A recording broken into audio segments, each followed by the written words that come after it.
You know she's cheating on you? Asked me Shauna, who I would easily call my closest friend in the world. Her steely blue eyes were fixed on my face and gave me no real opportunity to brush off her statement. In the moments that followed her frank statement about ruining my day, I didn't know where to look. We were sitting on the back porch at her house.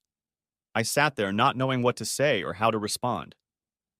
The question she asked me a few minutes ago, not that it came out of nowhere, but it was unexpected and caught me off guard. Until she asked, I had been quietly passing the time.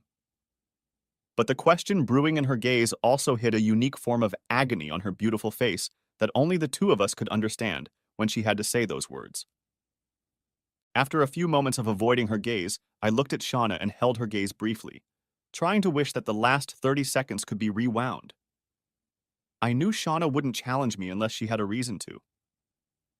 I felt the muscles in my shoulders tense up, and I pulled my gaze away to look up at the cold, gray winter sky.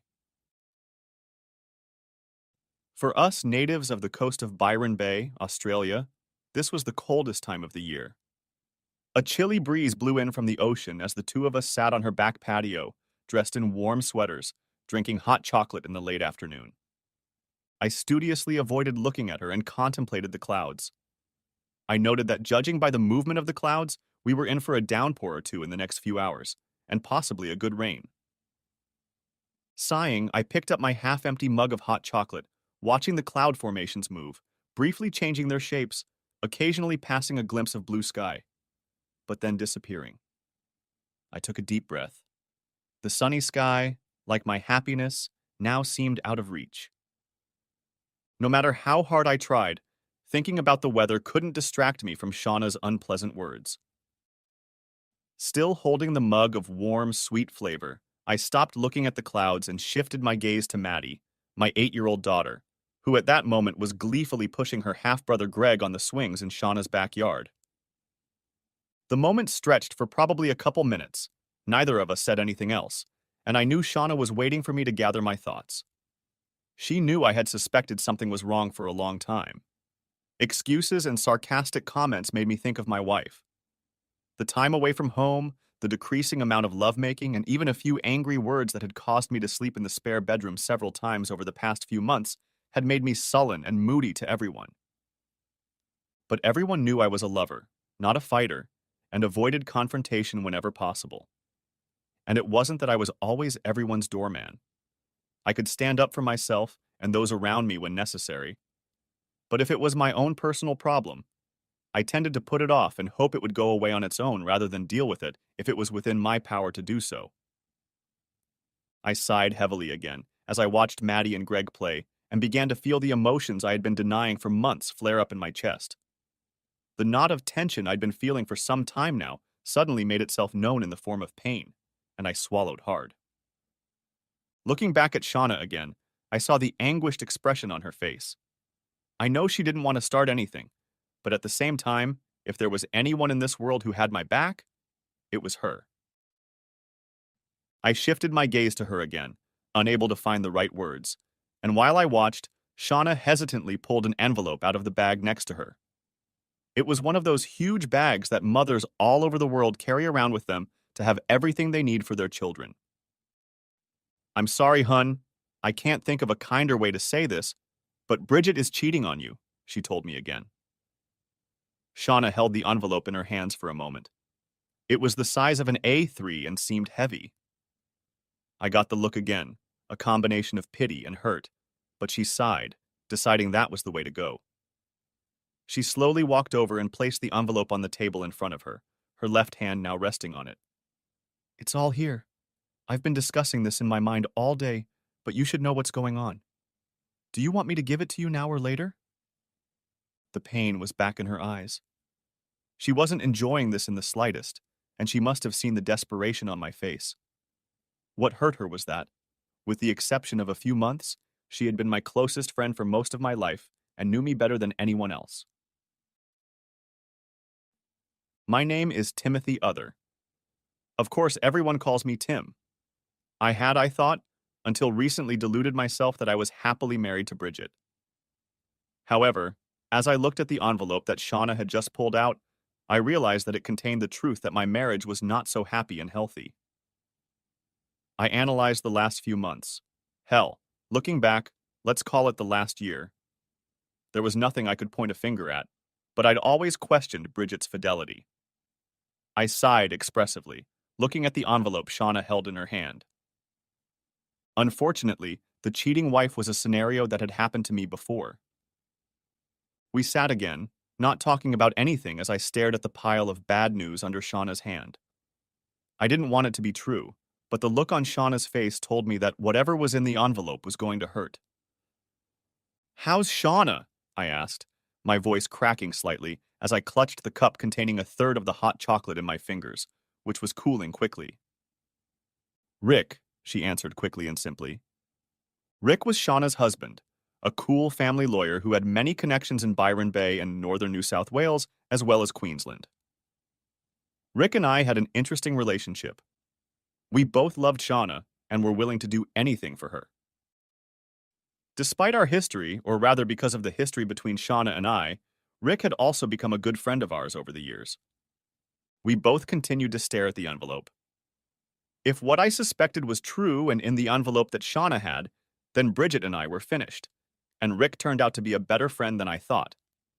Either that, or he may have finally turned the screws on me for being so friendly with his wife. I stared at the envelope Shauna held in her hand for a few more moments and felt nausea slam into me. I don't think I can go through this again, I thought. Tim, you won't be alone, Shauna said. She always had a good sense of how I felt. But this was about both of us, and I could see that she was holding back the words, this time. Through everything we'd been through, we were both only 25. Getting a second divorce before I turned 30 would be painful. It was giving me a chance to process what was happening.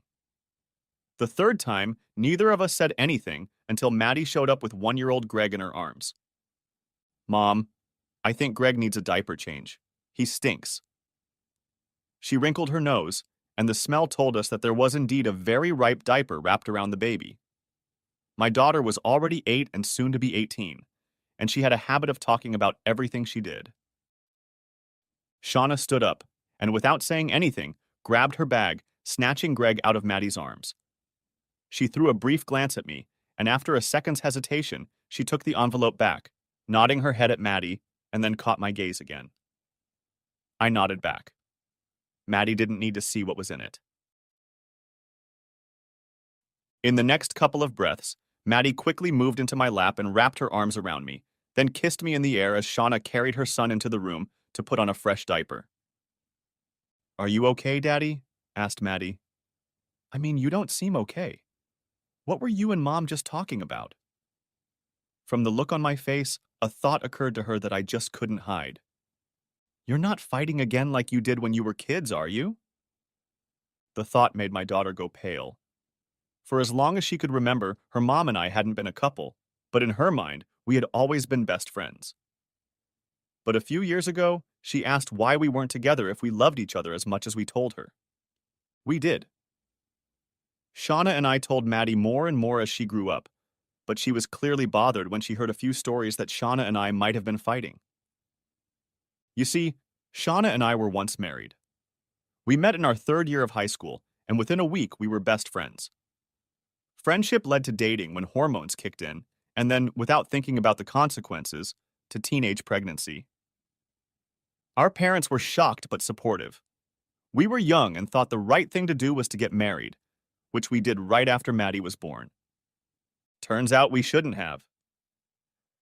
Yes, Shauna and I were best friends, but being married to each other wasn't right for our friendship.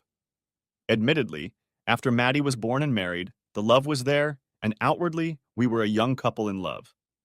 But a lot of little things accumulated that eventually broke us apart.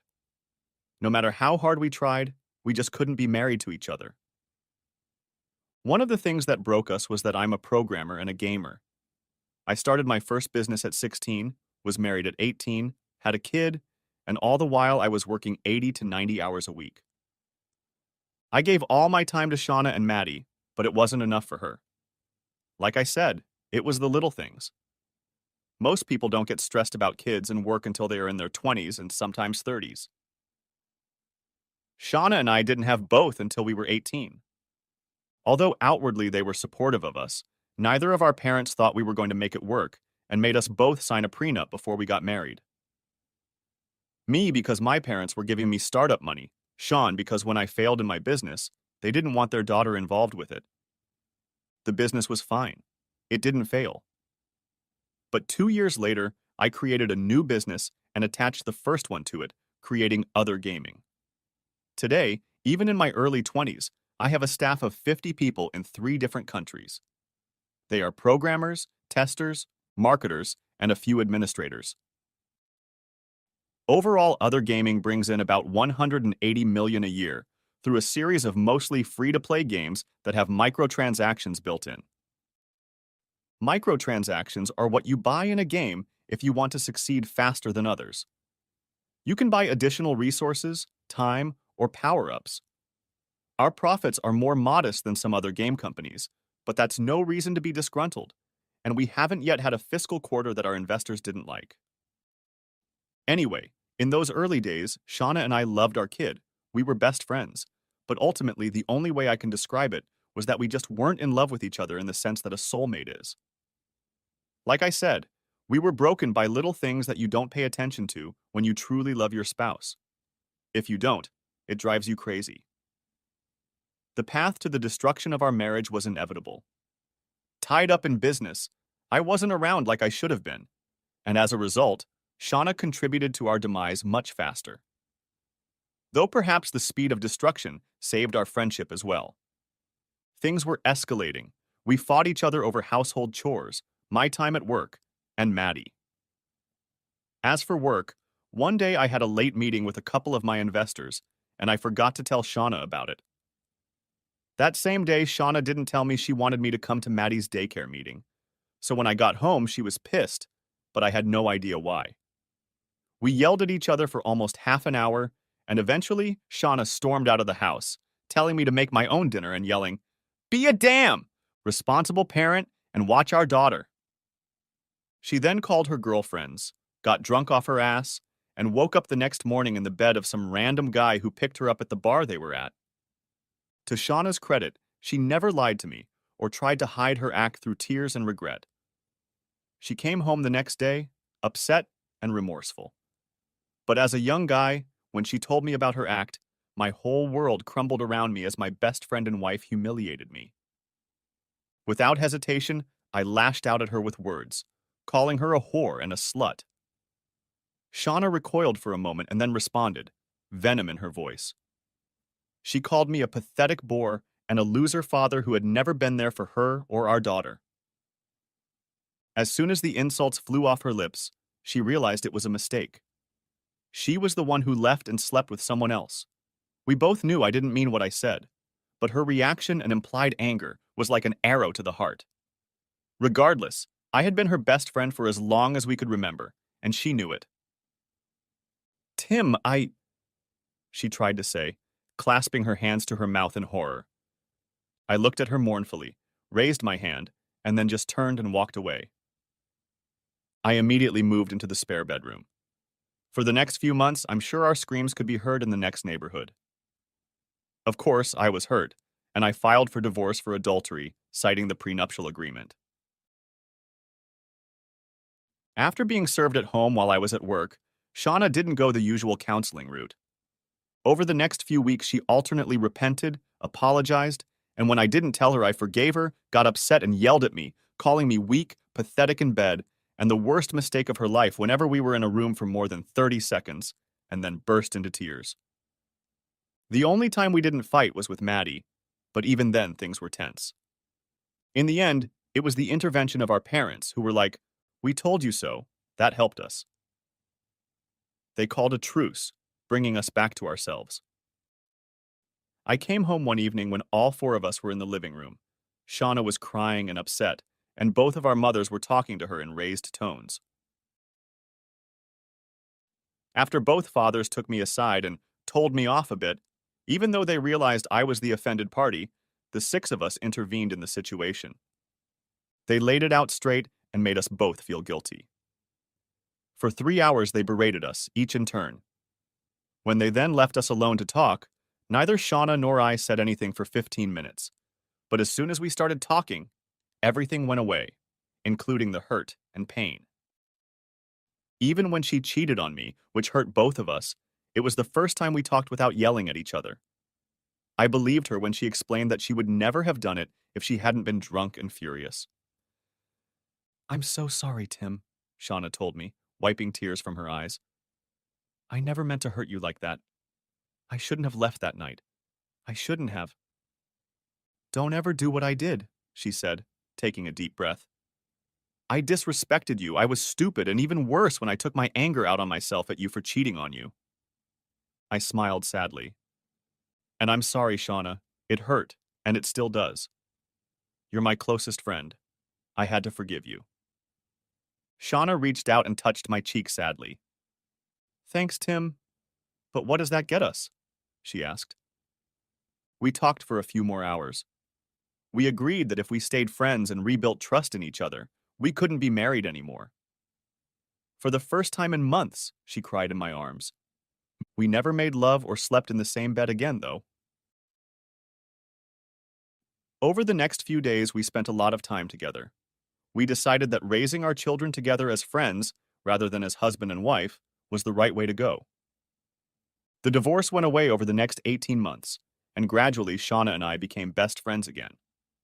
We decided to bury the bitterness, and in the ashes of our marriage, we found that we had become as close as before, if not closer, gradually opening up to each other, trusting each other as we had when we first started dating. We hugged and even kissed chastely on occasion, but our romantic love disappeared with the divorce. I was sad, yes. I still loved Shauna with all my heart, but I'd rather have her as my friend and in my life, and we both destroyed each other by being married and unable to trust. Bridget and I started dating a little less than a year after the divorce, a week after Maddie's 4th birthday. Bridget was working with Shauna at the time, which is how we met. Bridget had been hinting at a date for months, once it became clear that Shauna and I had broken up. When I didn't ask her out, she took the initiative to ask me out herself. I asked Shauna if she was okay with me going out with Bridget. She hesitantly gave me her consent, but I could see that she was hurt that I was dating her. After the first few dates, I would often catch Shauna on my doorstep with Maddie the next day, and inevitably tell her about the time Bridget and I spent together. She was a true friend and never outwardly judged me in those early days. She was completely supportive of me, even when there were tears in the corners of her eyes. 3 months after my first date with Bridget, she got me into bed and rocked my world. In bed, however, Bridget showed me reality. About 6 months after we started dating, Bridget opened up and told me that around the same time that Shauna and I were going through our divorce, she was breaking off a long-term relationship that she called intense but unhealthy. Because Bridget and I had met several times when Shauna and I were together, she saw me as someone kind and loving who would care for her, not use and abuse her like her ex-boyfriend did. In terms of physique, Bridget was short but trim. When this was over, Bridget moved in with me, and I think things got even better. She was fun to spend time with, always laughing or asking how my day was going. She loved to go out, but also didn't mind when I wanted to stay home and snuggle in bed. After about a year of being together, Bridget started hinting at marriage. This time, it didn't take me long to propose. 8 months later, we were married. We could have done it sooner. However, she was trying to convince me to drop the prenup that was a prerequisite to our marriage. My legal team was demanding protection, and the chairman of the board flew in from Sydney to sit down with Bridget and me and explain why the prenup would happen, or our marriage would not happen. We almost broke up over it after a few heated conversations, but in the end, after the board chairman left, she signed the documents. Other gaming was on the rise and was getting worldwide attention for a few of my new games, so my corporate lawyers and board of directors got what they wanted. While Bridget and I were getting ready to get married, Shauna had also met Rick, and as much as I wanted to hate him, I couldn't. Rick was friendly, a couple years older than Shauna and me. When I saw them together, I noted that he was a good match for her, complimenting her in a way I never could. It was almost the exact opposite of how Bridget and I had started dating. Rick and Shauna were indecisive, and their intimacy took time. Bridget and I started with lust. When Shauna pointed this out to me, we had several serious conversations in which we agreed to discuss our jealousy of our partners so that we would never go back to not being in each other's lives. As Bridget and I and Rick and Shauna became a couple, everyone knew not to let that get in the way of Shauna and I being girlfriends. For example, in the early days of Rick and Shauna's life, we almost fought over a few things. Well, that's not true. He smacked me on the lips once when he caught Shauna hugging me after I dropped Maddie off. They were engaged by then, Bridget and I were married, and Shauna had told him to get over his jealousy since I was already married, was her best friend, and Maddie's father. If he couldn't deal with that, he could pack his bags and hit the road. 6 months later, I was best man at their wedding. All in all, it was a bit surreal how our relationship turned out. It had always been clear that Shauna and I were in each other's pocket, and with Maddie coming along, that was never going to change.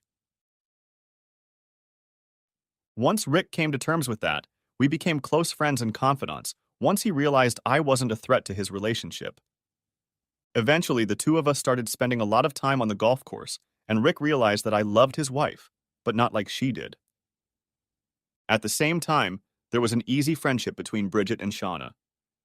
They couldn't be called best friends, but they spent time together from time to time while Rick and I played golf or took Maddie for a walk. Back to the present, I tilted my head and kissed the cheek of my restless daughter, who stole a chocolate chip from a cupcake I hadn't actually eaten, on the plate in front of me. "No, honey," I said to Maddie, trying to figure out how to properly talk to an 8-year-old about her dad's wife, but not about her mom cheating on him. "Mom and I aren't fighting. She's just talking to me about something that I think is going to be difficult," I finished, trying to find the right words. "It's Bridget, isn't it?" Maddie said defiantly. I stared at her. She snorted like a teenage girl who thinks she knows everything in the world. She looked at my face and uttered, "I thought so." "Maddie," I frowned. "You have to respect Bridget. I realize she's not your mom, but you like Rick and he's not your dad," I told my daughter. She snorted again, now picking at her muffin, which I was clearly ignoring. "Yeah, but Rick respects your and Mom's relationship, and he adores Mom. Bridget doesn't like Mom or me, and she doesn't respect you." I sat there, a little dumbfounded. I don't know how I hadn't noticed that. Bridget and I had been together for 4 years and married for almost 3. Combined with what I knew was in the envelope Shauna was going to show me and my 8-year-old daughter's comments, a lot of things just fell into place. Little things that I had overlooked when talking about how Bridget acted or treated me, Shauna, and Maddie. Taking a quick look at everything from the outside, I saw how little disrespect I had allowed since the disaster of our marriage to Shauna. I wanted things to work out, so I had been more passive and condescending than I should have been, and Bridget probably knew it. We sat in silence for a few minutes, Maddie continuing to eat my muffin, until Shauna brought Greg in with a fresh diaper. Shauna looked at me and asked Maddie to take Greg to play, while Shauna and I continued to talk. Maddie started to protest, but Shauna overpowered her with her mommy voice. You can never argue with a mom's voice. We both looked after our daughter as she walked back into the backyard with Greg. She's almost got it all figured out, Tim. Maddie is almost too smart and sees things she shouldn't at her age, Shauna said as we watched her walk away with her brother. It was my turn to snort as we watched the step-siblings settle down in the sandbox, and Maddie started digging a hole that Greg thought was fun to push sand into. She must be getting it from you. I miss all that, don't you? I said sadly. I looked at the woman I had loved for so many years, and still love today. In many ways, though I hadn't yet seen the contents of the envelope, I felt despair. Moments later, Shauna was in the chair next to me, her arms suddenly wrapped around me, comforting me, and we both let the tears flow. If I was honest with myself, I knew that Bridget hadn't loved me the way she used to for a long time. I knew there were too many things that just didn't add up. I saw an envelope sticking out of Shauna's bag, so I released myself from her embrace and pulled it out, then sat down next to Shauna. I opened the envelope, and then Shauna reached out and put her hand over mine. Tim, she said, making me look at her. Nothing in there is going to make you feel anything but pain. Okay? She'd obviously already looked inside, and I nodded.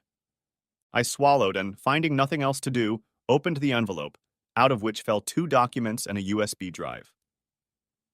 The first document was a summary report of the times, dates, and locations where Bridget was being followed, as well as transcripts of conversations that were recorded on the USB drive. On the thumb drive was a combination of audio and video recordings that left no doubt that everything I read was true. I sighed bitterly as I returned the documents and USB key to the envelope, feeling bereft of many emotions, but I knew it would hit me hard later. Why? I asked, feeling something inside me die. Shauna didn't answer anything. I think she sensed some agony in my question. Tim, she started, but then stopped. I turned to look at my oldest friend, the mother of my daughter, my ex-wife, and my first betrayer. What's wrong with me? I asked, heaving my chest heavily. Shauna looked shocked by my question.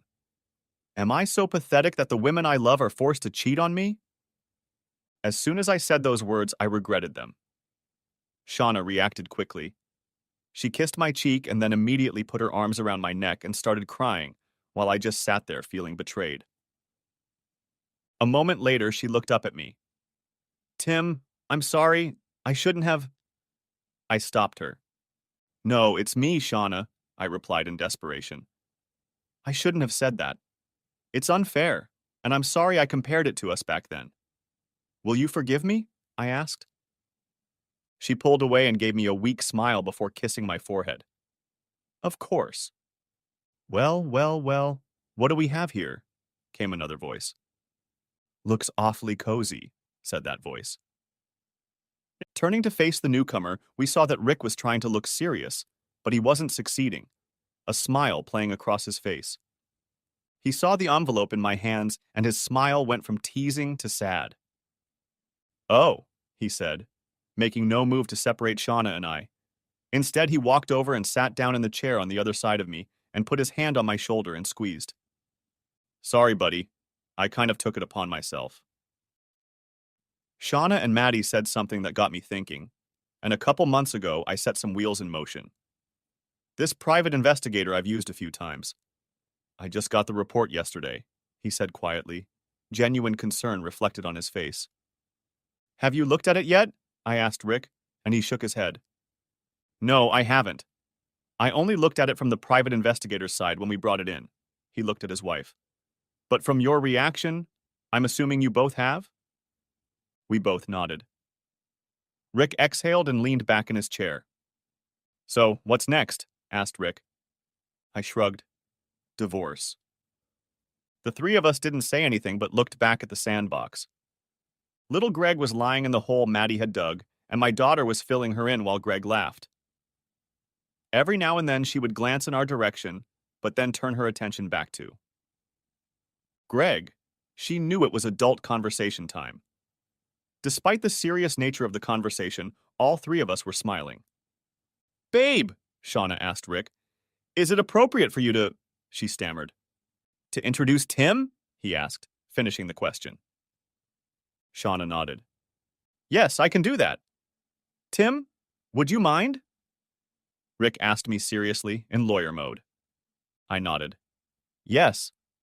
I handed the envelope to Rick. You'll need this. He held it back out. It's your copy. I assumed you would pick one out yourself, and I have one of these sitting on my desk in my office. A prenuptial agreement? He asked. I grabbed my phone from my desk, quickly found the document, and sent an email with the prenup signed by me and Bridget to my new family lawyer. I laughed. I was sending the information to my ex-wife's husband. Shauna looked at me cheerfully. What's that for? To my divorce lawyer who is about to spew my cheating wife, I said, as Rick smiled his lawyerly smile that looked like the smile of a big white fish about to devour a meal. Married to my ex-wife, who? Technically, I said in quotes, I divorced for cheating on me and forcing a prenup on me. For a moment, no one said anything, and I wondered if I'd put my foot too far in my mouth. But after a moment, Shauna hugged me with a laugh. Rick clapped me on the back. At least you still have your sense of humor, Rick said mockingly. We spent the next half hour discussing my next steps. Bridget will be spending a week with her mother on the Gold Coast. She'll be gone for at least another 5 nights, I said as we made plans. The look Rick gave me, and then Shauna's look as she glanced over to her husband spoke volumes. Bridget probably hadn't visited her mother. Okay, I said quietly. Well, I suppose I deserve it, but it'll give me a little time to get my affairs in order. Knowing my wife wasn't with her mother added a little more pain to the mix, sprinkled on the shit sandwich, so to speak. We talked for a few minutes, and Maddie brought Greg back to the table as the sun was already setting. Half an hour later, after many hugs from my daughter, I was heading home in my Arctic White 2016 Mach 1 Mustang. My Mustang was my first new car purchase, which was a reward for reaching $5 million in revenue. The board of directors gave me a budget and was surprised when I spent less than half of it on the Mustang. I drove home and parked.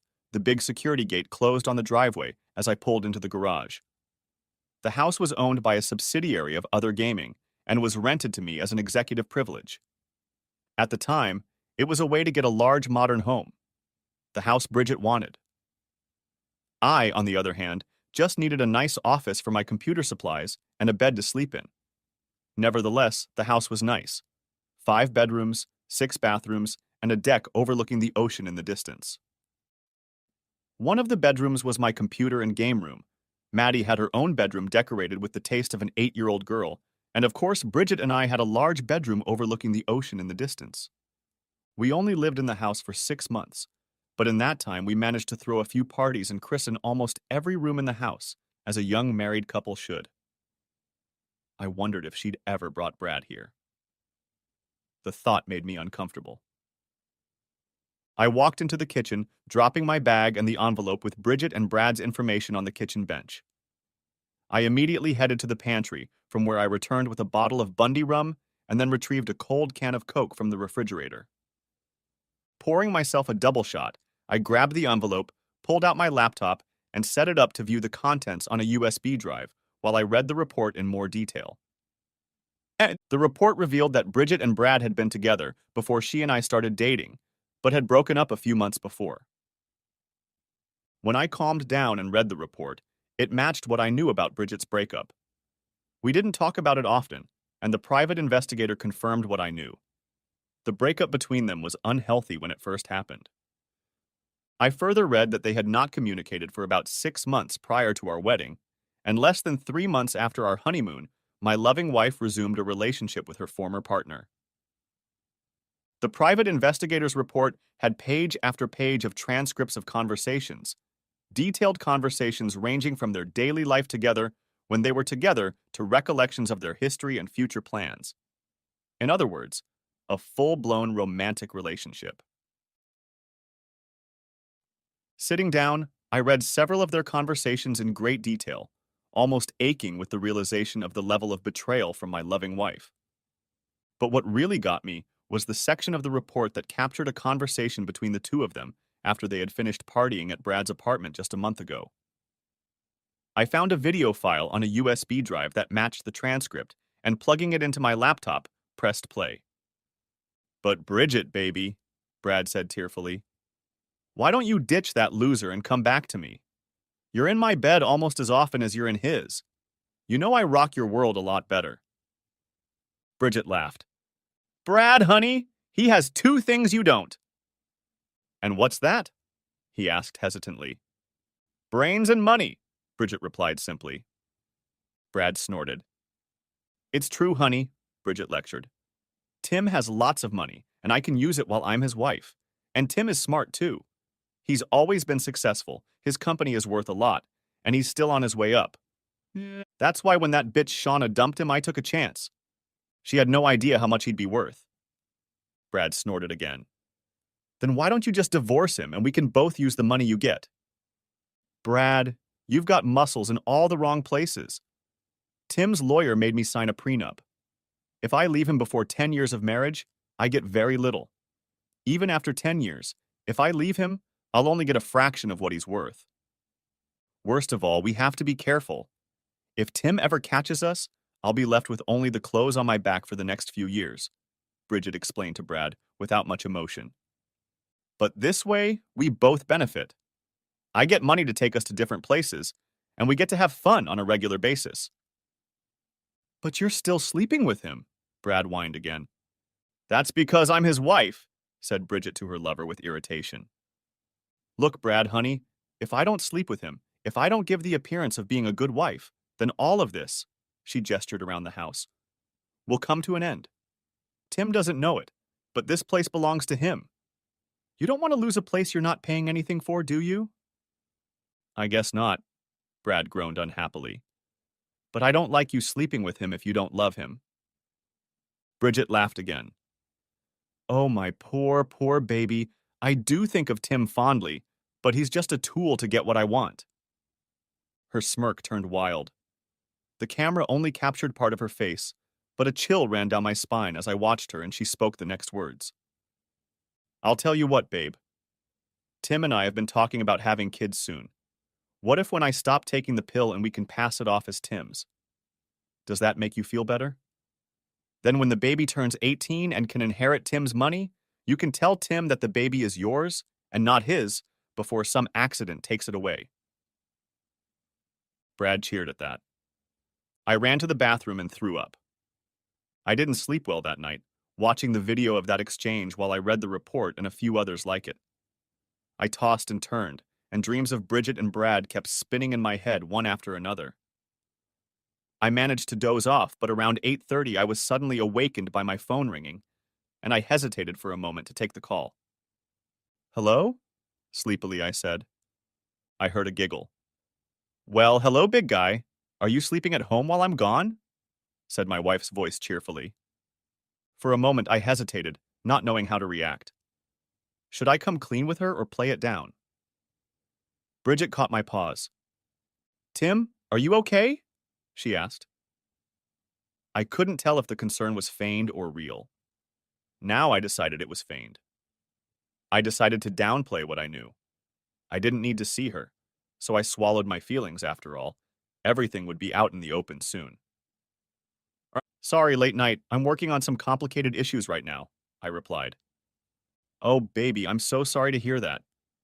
Well, I'll be back Monday night, and you can tell me all about it, and then maybe we can start working on that baby we talked about, my traitorous wife said with a cheerful disposition, confirming that she wanted to let Brad knock her up this weekend. Sure, I replied without enthusiasm. Tim? I heard a note of question in her voice, wondering if she thought I suspected something. Are you sure you're okay? I sighed. Yes, Bridget. Your call woke me up and I didn't sleep well. I'm just a little out of it, I replied, trying to sound normal. She stammered, shit. All right, babe. I'll be sure to bring you something good to eat with Goldie, okay? Sounds good, Bridget. Have fun, I replied, trying to sound like a loving husband should. I heard Bridget exhale. She must have bought it. Okay, my husband. We'll talk later. Love you. Goodbye, I said, and hung up before anything else could be said. The comment about trying to have a baby hit me, and I spent the next few hours wondering what the hell she was doing trying to get Brad pregnant and then passing him off as her own. After her last period a few weeks ago, she threw away her pills with a song and dance, telling me it was time. I was pissed. I spent the rest of the day doing the usual things one usually does in the midst of betrayal.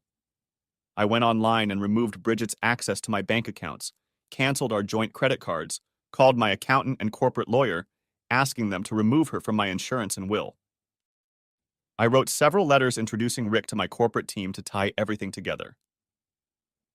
The net was going to be closing in on Bridget very quickly, and the thought made me smile unhealthily. Around lunchtime, Rick and Shauna showed up at my place with food. Hot chicken, fresh bread, hot chips, and some salad. Maddie. Took Greg to her room and they played while Shauna made lunch and Rick and I talked. Thanks for the letter of recommendation, Rick said to me and frowned, looking me over. But I have to say, you don't look like you slept well last night, bud. I shook my head. No, not really. I hardly slept at all, and when I did, the dreams. Rick nodded his head. So when do you want to push the button? Isn't Monday too early? And I explained what I wanted to do. Rick smiled. No, we can do it, Rick replied. But I'll have to leave my family with you and go to the office for a few hours to get everything set up. Do you mind paying a little extra for that? I'm giving you the family rate, but my boss will still want me to charge for weekend work. I brushed off the remark. Not a problem. I want it done quickly. I spent a few hours on the private investigator's report and the video. What I read and watched last night made me sick to my stomach. She's having fun with that asshole Brad this weekend to try to get pregnant and then plans to pass the baby off as mine and then have an accident with me when the kid turns 18. Rick's eyes widened.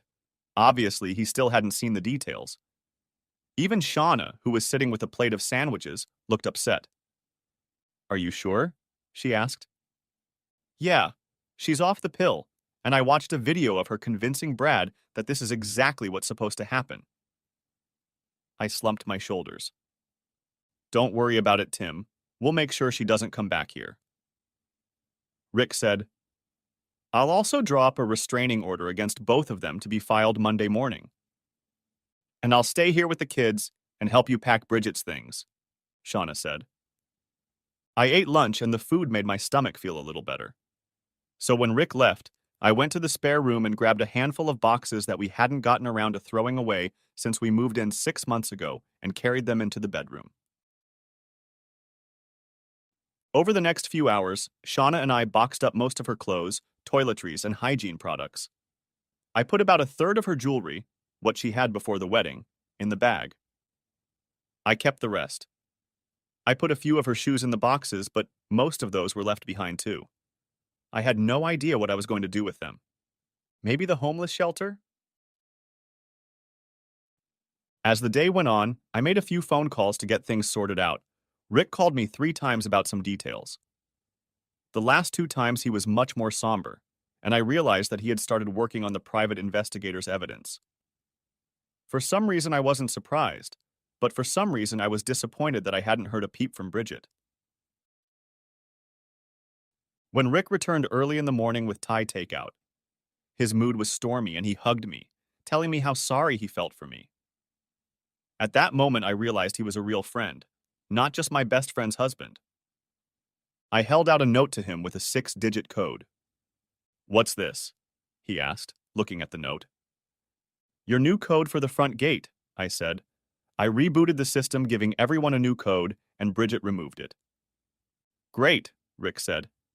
And we talked for a few more minutes, after which he bowed out, kissed Shauna, and went off to find his son, while Shauna and I got busy making dinner. Dinner was modest, and they ended up staying the night and most of Sunday, and headed home right after dinner. I spent quite a few hours with Rick talking about the divorce process. When Shauna and I broke up, there was nothing to share, as the other game was just beginning.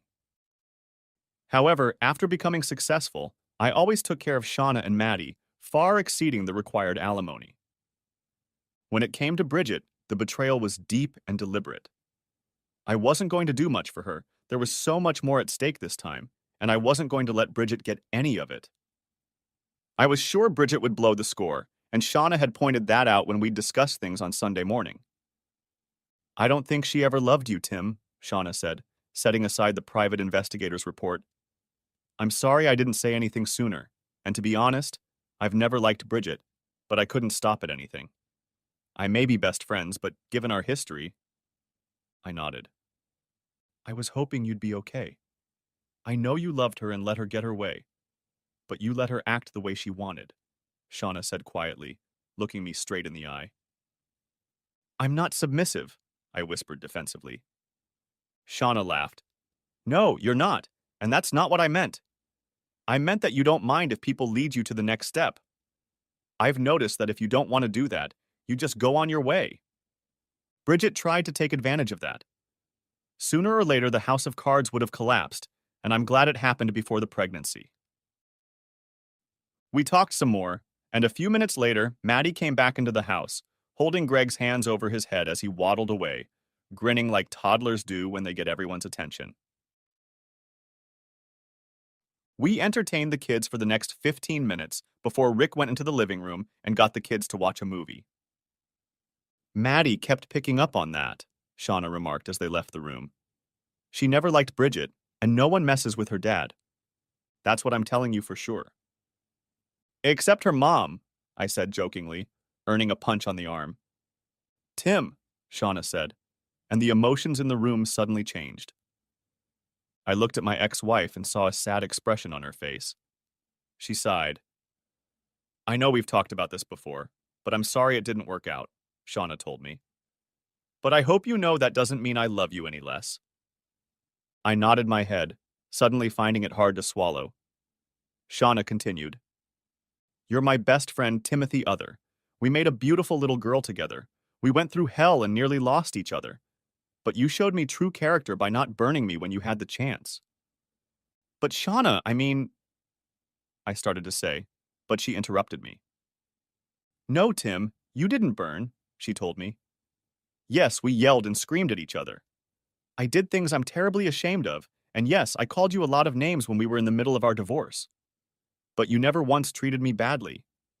You never once gave me any reason to think you weren't just an honorable man. Rick came back and sat down next to Shauna, put his arm around his wife and nodded as he heard the end of her words. Shauna told me a lot of what you both went through back then. Rick sat back down, a little deep in thought. Tim, as a lawyer, I can count on the fingers of one hand the number of people I trust in this world, and you are one of them. When Shauna told me to get my head out of my ass after our little run-in, I saw you in a whole different light. You never intended to steal my girlfriend. You just wanted to have a best friend and raise your daughter. As soon as I saw that, I knew something had changed for me. You were an honest, decent man who just wanted to do the right thing. Rick looked at me. Tim, I heard your comment earlier. You are by no means submissive. I've seen you argue with Shauna over things I wouldn't dare argue with her over. Shauna smiled at her husband's comment and then nodded at me. I've heard stories of you tearing your subordinates apart because they did something you told them not to. You're an alpha male, but the difference is that you play by your own rules, not someone else's. Most alphas are governed by FOMO, but you are not. Author's note. FOMO stands for fear of missing out. Make your point, babe, Shauna said. You're in lawyer mode. Rick and I giggled. Rick said, looking at Shauna. Tim, you're going to go through a lot of shit getting rid of Bridget, but you need to know that nothing is your fault. You were an attentive husband, and she took advantage of that. It will be her loss, not yours. We calmed down a bit after that, and Shauna offered Maddie to stay with me this week to keep me company. After thinking about it for a bit, I declined in case my relationship with Bridget went sour. I didn't want Maddie to be in the line of fire. Monday morning, I went into the office to work with a few managers on a few different projects. We were planning on releasing a new game in the next 6 months that would combine augmented reality with multiple platforms. This would be great if my personal life didn't get in the way. I got home in the early evening and began nervously pacing around, waiting for the confrontation to begin. A little after 4 in the afternoon, my phone rang. Tim, baby, my code isn't working on the gate, Bridget said in a super sweet voice. I can't get into the house. I know, I said simply and emphatically. What do you mean you know? She said with a slight concern in her voice. I took a deep breath. I know everything, Bridget. I know about Brad. I know about your plan to get pregnant and pass it off as mine and the accident you planned. I know you're off work every Tuesday and Thursday. I know you live with Brad in the apartment you made me pay for. I know about your disrespect for me, and above all, I know you don't love me. She was silent, mulling over my words. I didn't wait for her to respond. I know your code doesn't work, Bridget, because I've revoked your access to my home. You don't live here anymore, I finished. But Tim, how can you say that? I love you, baby. Bridget's words were sickeningly sweet, but there was fear in them. Don't forget I'm the one who picked you up when that bitch Shauna left you. I'm the one who carried you to bed and loved you for all those 4 years. How can you say such nasty things to me? Easy, I spat out into her phone, letting my anger at her betrayal show for the first time. I stood and stared out the window at her standing alone at the gate. That's when I noticed the cars pulling up. Turn around, Bridget. She turned around, and I heard her gasp. I heard 2 short conversations echoing through the phone in Bridget's hand. Mrs. Bridget Other? A man asked. Yes, Bridget answered, her voice trembling. You've been served, the guy said. It didn't have to be that way in Australia, but I wanted a statement. The guy continued. In the envelope is a divorce petition, a prenuptial agreement between you and your husband, and a notice for you and one Mr. Brad Houghton to vacate the apartment belonging to your husband within 10 days. My client notes that any resistance will result in any financial offer he is willing to negotiate, other than the prenuptial agreement, being canceled, and he will sue you for mental cruelty. The last document is the restraining order, which has been drawn up and goes into effect tonight. With those words, he got back in his car and drove off. He was worth the money I paid Rick. Bridget's next conversation was with an elderly woman who got out of her car. Marion, her mother. Mom, Tim, she began, but stopped when her mother's slap sounded over the phone line. Slut, Marion said. I know enough about what you did to that poor man. I've never been so disappointed in anyone in my life. Mom, I don't know what Tim told you, but it's not true, Bridget protested, holding her cheek. For a moment, I thought the older woman was about to slap her daughter again. But the mother-in-law turned and walked back to her car, opening the door. Drop it, Bridget, Marion told her daughter. Tim shared one of the pictures he has with me, and I know the truth. You have nowhere to go, and Tim asked that your father and I take you in. I can't believe you got involved with that Brad guy again. He's an absolute loser compared to Tim, her mother muttered. I was still listening on the open line. Tim was kind enough to move all your stuff over to our place. If I were him, I would have burned them. Get in, concluded Bridget's mother, ignoring her daughter's protests. Just then, Bridget realized that our call was still connected and brought the phone to her ear again. Tim? My soon-to-be ex-wife said uncertainly. Bridget? Said I, devoid of emotion. There's no fixing that now, is there? She said with a mixture of despair and hope in her voice. I laughed half seriously. Not a chance in the world. Follow the instructions in the divorce document and everything will be fine. I'm willing to be fair above and beyond the prenup, but it's worth it for me to make a little joke, and I'll make sure you're left with nothing, including your respect. I paused, and we were both silent for a moment. I did love you, Bridget, I told her quietly.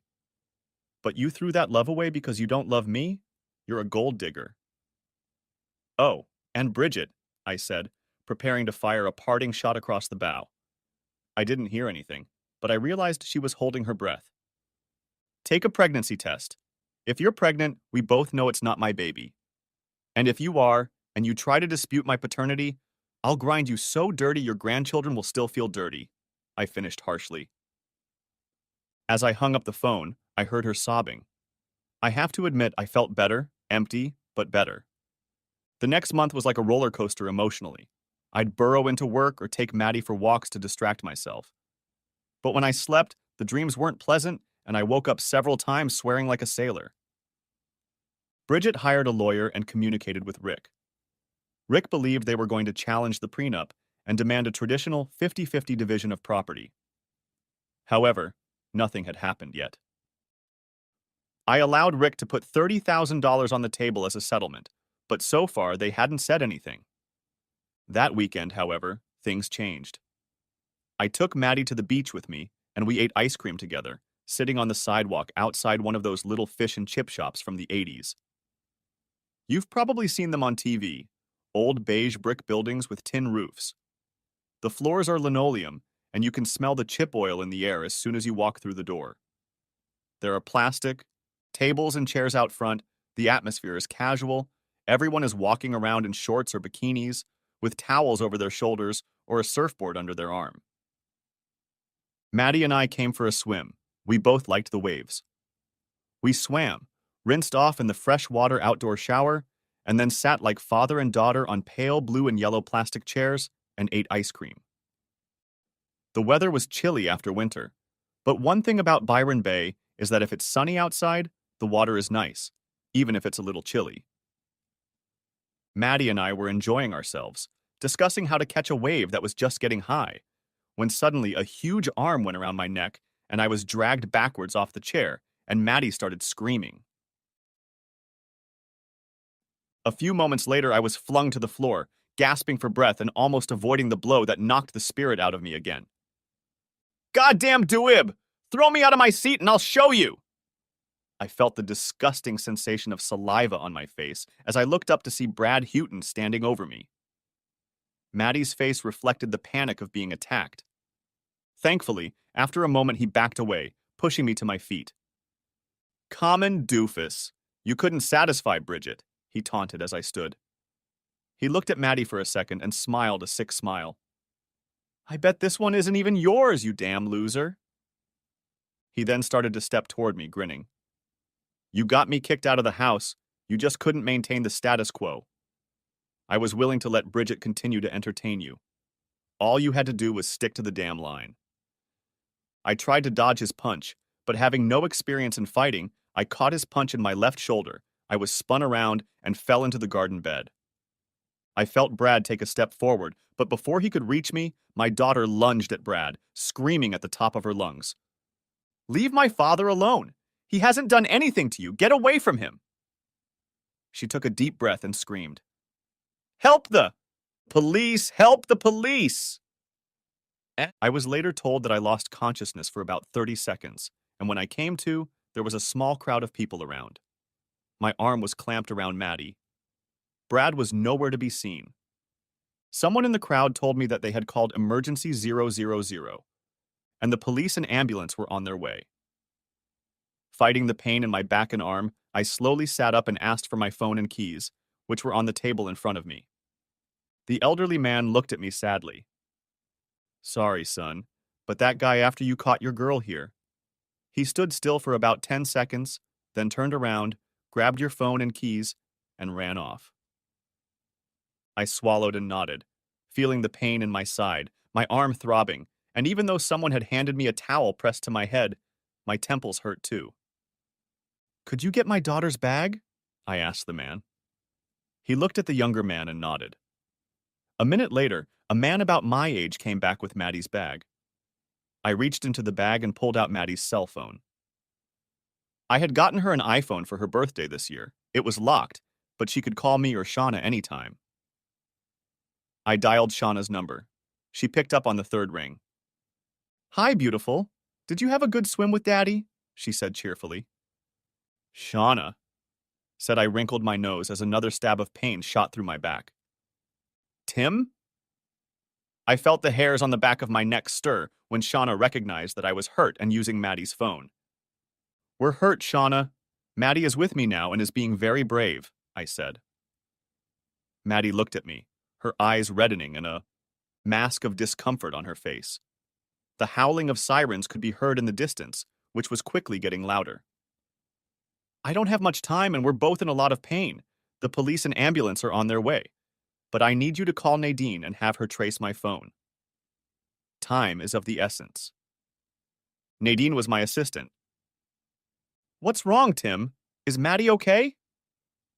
I could hear the pain in her voice, the pain a mother feels for her child when she is helpless. She's here with me now, and she's acting like the bravest girl I've ever met. I smiled through my daughter's own pain, who was crying again, but trying not to make any noise. It was Brad Houghton. He attacked me and then tried to throw Maddie out of the way when she got between us when I fell. We both got hurt. Can you get to the hospital? I don't know if they'll let us stay together. I need you by Maddie's side. On my way. I could already see Shauna pulling the car out of the driveway as her Bluetooth picked up the call. Mommy's on her way to meet us at the hospital, honey, I told my daughter. I tried not to move either of us as we sat there. Maddie nodded and wrinkled her nose again. An ambulance pulled up, and two paramedics got out. One ran straight to us, and the other went and got a gurney out of the trunk. "Tim, are you okay?" said Shauna over the phone. "I don't know, Shauna. My focus is on Maddie right now. The ambulance is here. I'll see you at the hospital soon." "I'm sorry, but I have to go. Please call Nadine and ask her to follow up. Brad has my phone and keys. He probably stole my car." "Okay, Tim. I'm on it. Keep an eye on our girl, please." "I will," I said, and hung up. Over the next 5 minutes, the ambulance crew examined Maddie. They brought in a gurney and then started examining me. Hopefully, they would be able to load us both into the same ambulance. They assumed my daughter had a broken arm and praised me for getting in the way in time. If she had hit the pine barrier without me, she would have been much worse. They moved Maddie onto a gurney and helped me to sit on the edge of the ambulance. My arm was broken too, and they were sure that at least 3 of my ribs were broken too. They examined my head and suspected I might have a concussion, as myself and witnesses described the altercation. The police arrived, and I had time to give the first few details while they loaded us into the ambulance. They took Maddie and me to the emergency room of the local hospital. Once we were in the emergency room, we were both seen by doctors in the same bay. Maddie wouldn't let go of me. About 15 minutes after we arrived, Shauna was wheeled into the ward, and I breathed a sigh of relief as she went straight to Maddie and then gave me a quick kiss on the cheek. A few minutes after that, the doctor took x-rays on both of us. It turned out that Maddie had a small fracture in her right arm. They gave her an anesthetic meant for children and got busy bandaging the limb. I was in much worse shape. I had a confirmed concussion as evidenced by an approaching migraine-level headache and waves of nausea and fatigue crashing over me every few minutes. X-rays confirmed that I had 5 broken ribs and an arm. In addition, I would have severe bruising on my back from the collision with the barrier in a few days.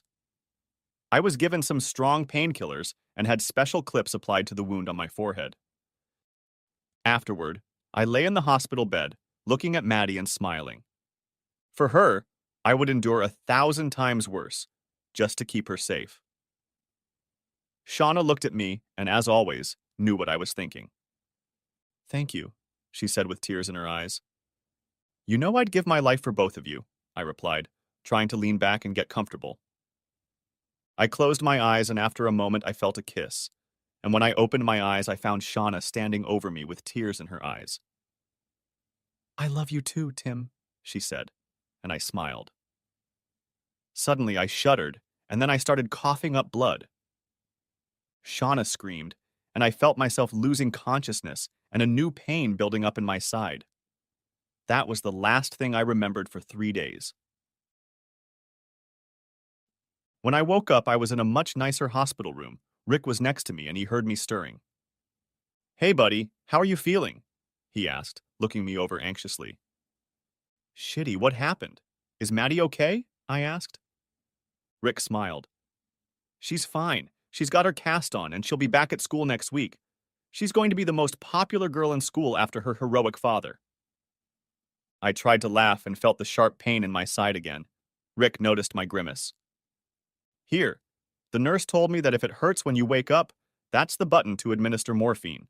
Only use it when you need it. If you can tolerate it, then don't use it." I tried to smirk but couldn't. "What's wrong?" Rick tried to smile too, but then he looked miserable. "It's nothing. The doctors told us that one of your ribs bent too much as a result of a fracture and nicked one of your lungs. You had to have a minor surgery, but you'll be fine." A minute later, a nurse entered the room, followed by a doctor, and Rick sidestepped so as not to be in the way. They examined me, informed me that I was fine, adjusted my medication, and then left Rick and myself to talk.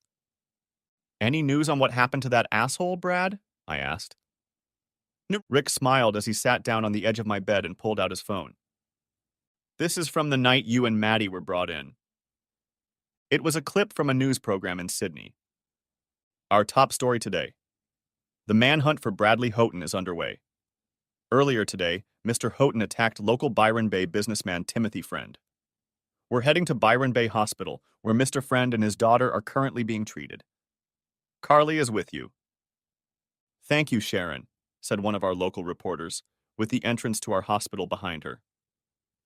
I had met Carly Ivins twice before when she interviewed me for the other game. Around 11 o'clock this morning, Mr. Other was attacked by the now wanted Mr. Bradley Houghton. Witnesses say that Mr. Houghton grabbed Mr. Other by the head and dragged him backwards, attacking him without provocation. Carly, news anchor Sharon asked, can you tell us about Mr. Other's condition? Yes, Sharon, Carly reported. Mr. Other is in serious but stable condition after emergency surgery this afternoon. What else can you tell us? Asked Sharon, sitting at the news desk. Sharon, Carly began, the police note that Mr. Houghton stole Mr. Friend's phone and car and was last seen heading south towards Newcastle just after the altercation. It is unknown at this time if Mr. Houghton is armed, but police say he is potentially dangerous. If he is spotted, call Crime Stoppers immediately and do not approach him. Good advice, Carly. Sharon paused briefly, reading the note lying in front of her. Carly, can you tell us anything about why Mr. Houghton might have attacked Mr. Other?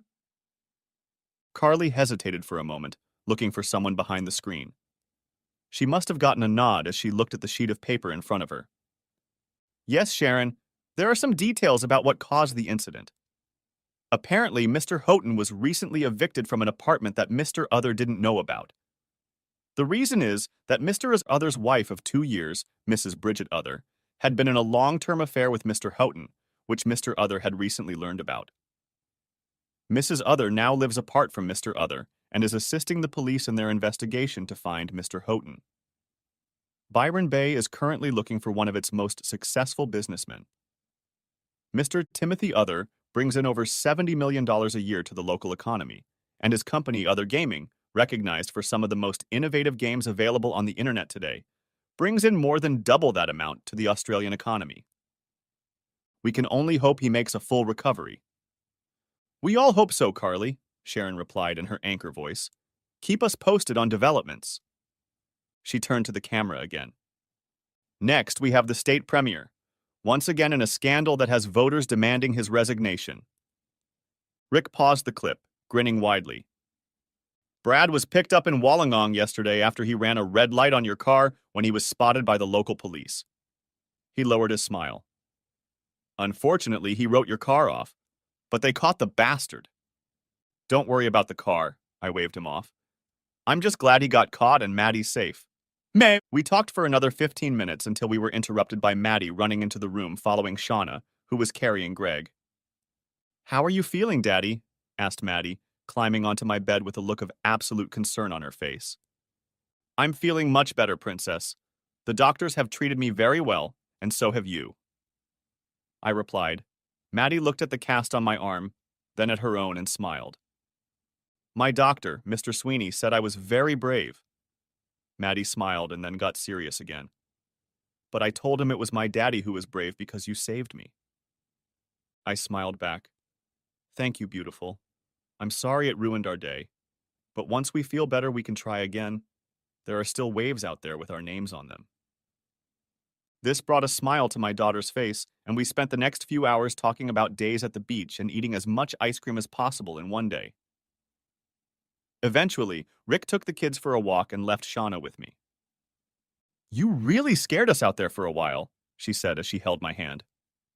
I'm sorry, I didn't mean to, I replied. I know, I'm just glad you're safe. Me too, I replied. We talked some more, and then Nadine and a few of my team from the office came in, bringing cards and chocolates. When Rick and the kids came back, a few of the chocolates were probably gone, judging by the look on Greg's face. I spent a little over a week in the hospital before they sent me home. The police questioned me and then proceeded to arrest Bridget. Apparently, she was marked as an accessory, Brad. Explained in the interrogation, without a lawyer, to the idiot that Bridget had expressed a desire to see me beaten up for kicking her out and evicting Brad. He just happened to run into me and Maddie that day, and as Bridget's words rang in his ears, he decided to take matters into his own hands. The court case was pretty open and shut, with Brad being convicted on multiple charges of assault, theft, and destruction of property.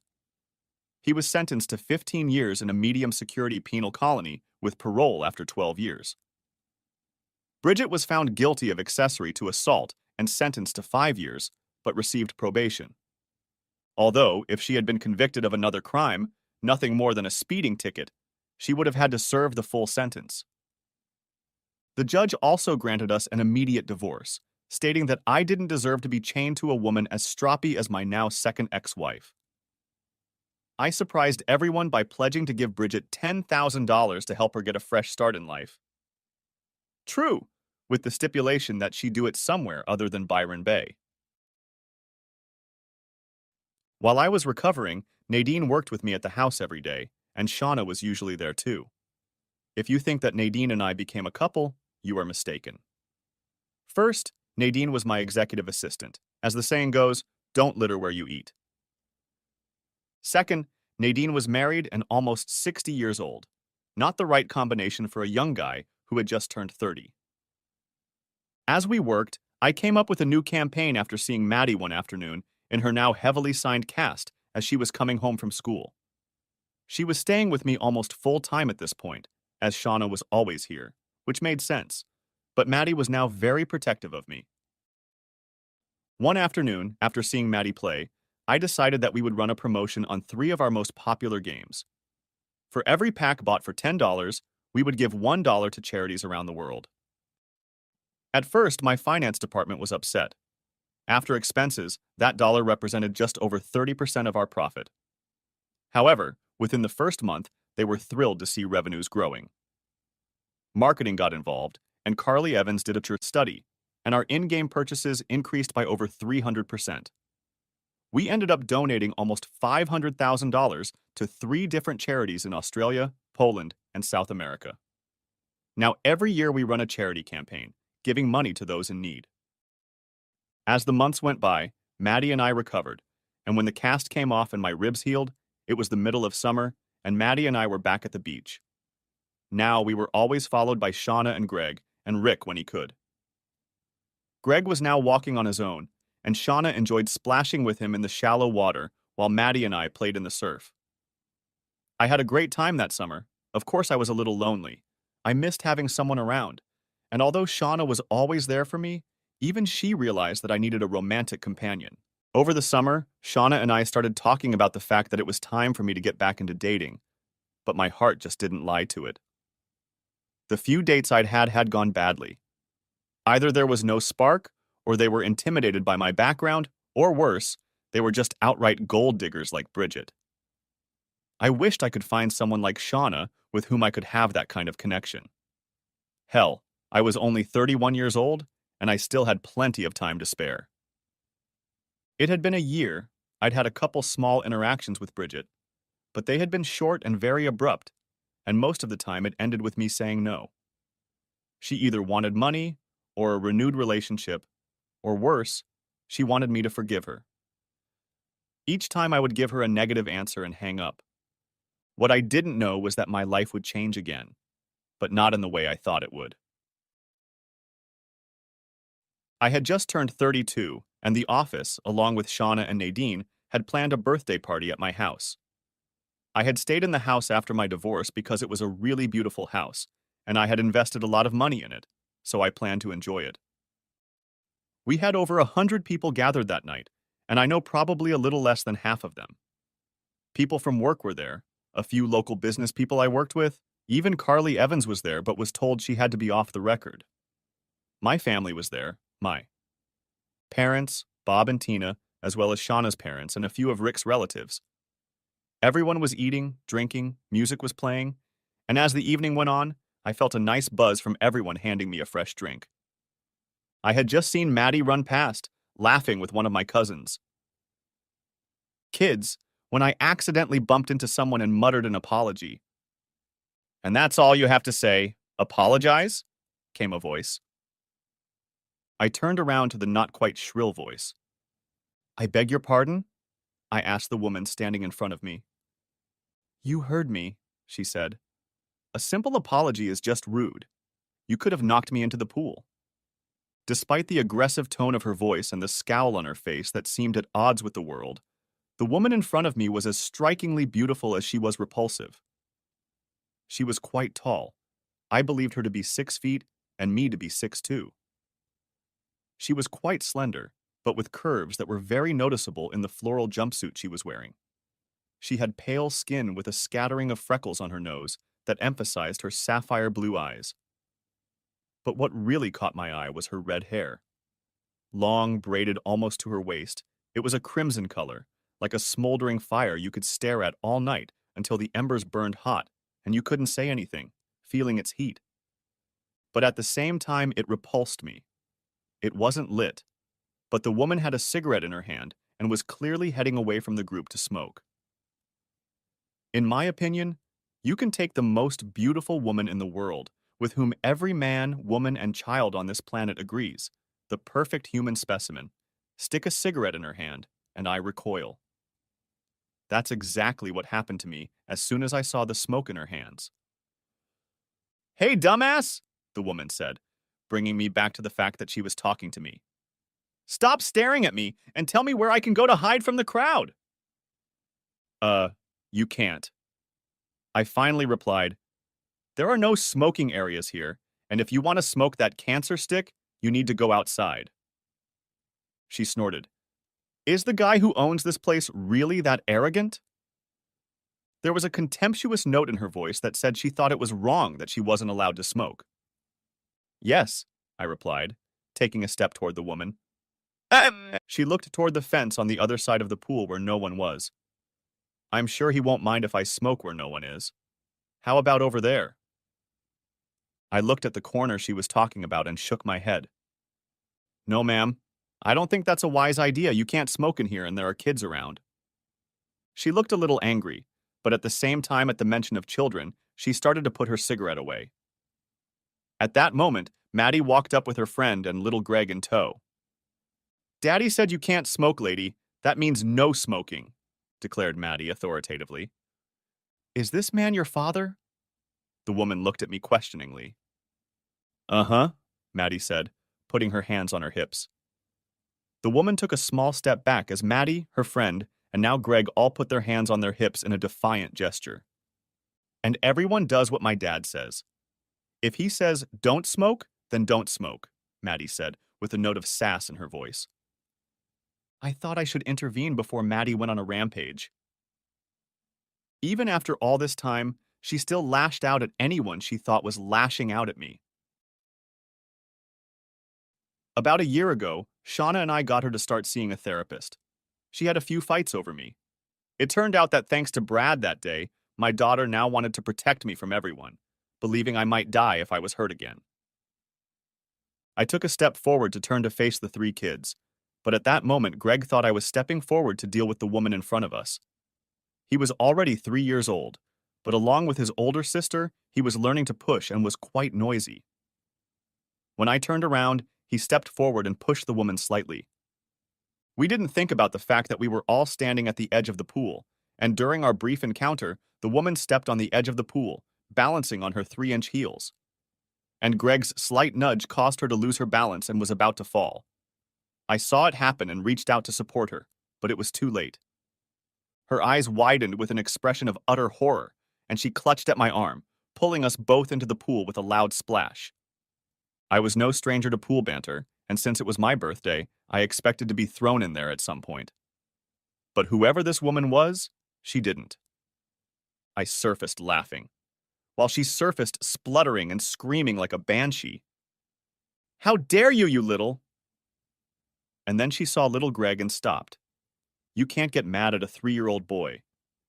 Instead, she looked at me, laughing, and the frown on her face deepened. "And you? How can you laugh? That's no reason to laugh," she scolded me. "Of course it's funny," I replied, holding back a laugh. "We fell in the pool, classic slapstick, what's not to laugh at? If you don't laugh, you'll cry, so get over it, Karen." "Karen?" She looked at me. "Who the hell?" She paused, looking at the kids who were giggling along with a few other people around them. "Who the hell is Karen?" she said, and the cigarette she had wanted to smoke earlier floated to the surface between us. The tiny bubble of air that formed on the surface and burst a moment later made me grin. I stared at her, almost turning the water in the pool into vapor, and couldn't resist another tease. I'm sorry. I don't know your name, but given your violent temper, your demand for a smoking area, and the look that says you want to talk to the manager, I thought you might be Karen. I watched her face start to turn bright red, and for a moment I thought I may have gone too far. I hesitated for a moment, seeing the pool sink an inch as the water evaporated to contain the heat the infuriated woman was radiating. For your information, mister, I'm not Karen, and I just needed a place to smoke out of the way so I wouldn't disturb anyone. She stopped, looking at me angrily and realizing what I had just said. I smiled. I'm not Karen, she repeated. My name is... Lily, yelled Rick, approaching with Shauna and a pile of towels. I knew you'd be nothing but trouble. Rick almost frowned as the woman I now knew as Lily, unfortunately not Karen, and I swam to the edge of the pool. Now that the spectacle of people falling into the pool, including the birthday boy, was over. Most of the guests went back to their conversations as they continued to laugh. Watching us climb out of the pool, Shauna giggled when she saw that I was the one in the water. Well, you got in a little earlier than I thought, but you did. Happy birthday, Waterboy, Shauna said playfully. I climbed out of the pool and grabbed a towel. I dried my hair and turned to Shauna, doing my best impression of Blue Steel. Merman. 2 small coughs. Merman, I said, slinging the towel over my shoulder and walking away like a male model. Shauna doubled over with laughter. I caught the words, black lung. And water is the essence of phlegm, as she continued to laugh, and I quickly turned around, struck a pose, and yelled, Watch me turn left. As I continued walking, I heard several people laughing. Maddie and Greg, seeing their mother laughing, joined in. Rick was smiling and holding out a towel to Lily. Who is this Rick? Lily asked, wiping her hair with the towel. I could still read the frown on her face as I stopped several times to chat with the guests and laugh. He was the most smug, arrogant asshole here. He wouldn't let me smoke, damn it. Now it's all soaked. That dear cousin was our host, the birthday boy, Tim the other. Rick replied, holding Lily's bag as she wrapped herself in a towel. You mean, asked Lily, looking at me with widened eyes. I was acting out my fall into the pool with a few guests, caught Lily's gaze and smiled. Uh-huh, Rick said, smirking. Lily groaned. Not again. I heard Rick laugh as I opened the door and headed inside to change. The rest of the evening went great. The pool incident was laughed about, although little Greg was told off for pushing. I also talked to Maddie about not prying when she didn't know the whole story, and later in the evening I saw her walk up to Lily and apologize. Shauna took Lily to the bedroom that Rick and her used when they were visiting. Lily took a shower and Shauna gave her a change of clothes. They didn't really fit, but as long as Lily's clothes were in the dryer, they would do. Later that evening, I was saying goodbye to Nadine, her husband, and a few of my staff when I saw Lily sitting with Rick and Shauna. The kids were now in the living room watching a movie, and there were only a few people sitting in groups while the restaurant staff cleaned up. I poured myself another Bundy and Coke and made my way over to Lily, Shauna, and Rick. So, Karen, I said, settling into the seat next to her, do you cater parties like this one, or just special occasions like birthdays? I didn't, Car.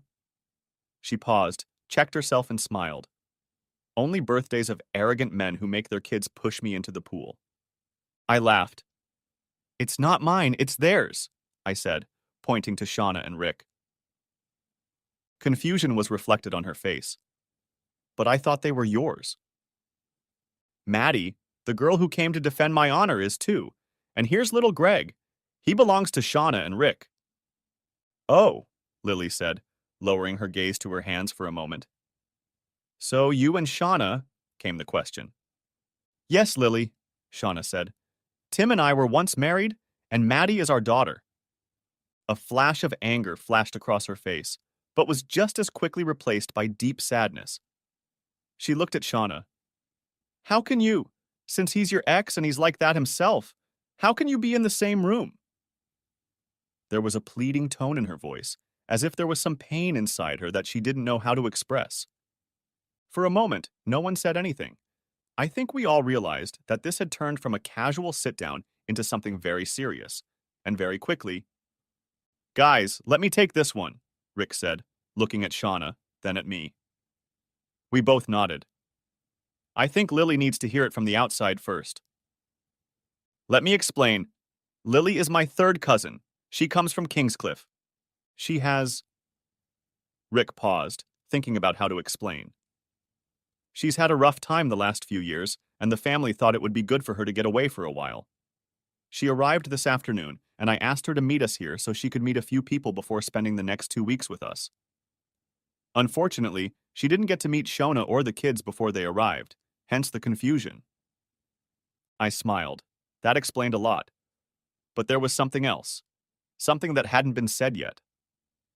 "Lily," Rick continued in an almost parental, notational tone, "I think it's safe to say that Tim and Shauna are best friends. I learned not to be jealous of them years ago, and I trust them both with my life." He smiled lovingly at his wife, then looked at me, and I raised my glass in gratitude. He sighed. "I can't imagine how two people who were once married managed to remain friends. But before you think it, they have Maddie, and not once have either of them given me reason to doubt that they're more than just friends." Lily's jaw dropped, and she looked between Shauna and me. Shauna giggled. "It's a little weird and not exactly normal, I know. Most exes hate each other. But Tim and I were friends before we got married, and yeah, things fell apart. But he's always been there for Maddie and me. I love him dearly, but it's more like a very close brother.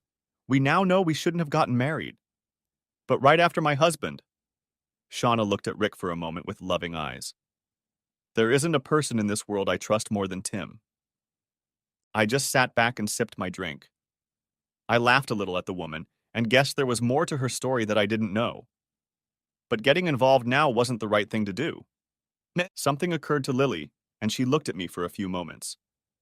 "There was that case Rick was involved in on the news a couple years ago. That was you, wasn't it?" I raised my glass, taking a quick sip and contemplating how to respond. Most people, when they realize what happened, are either flabbergasted or pry the information out of me, wanting to be my best friend. I looked at Lily, choosing my words. "Yes, it was me. So Maddie is very protective of me. We both got hurt during the incident. Me very much so when I rescued her. Now every time Maddie feels someone attacking me, she jumps up and thinks she has to protect me. She gets over the fact that I got hurt saving her. Her brother is only 3 years old, and he thought he was in solidarity with his sister when he pushed you. It just went too far. I'm sorry." Lily didn't say anything, but looked at me strangely for a while before nodding. "Look," I said, "if you really want to smoke in the corner, you're welcome to.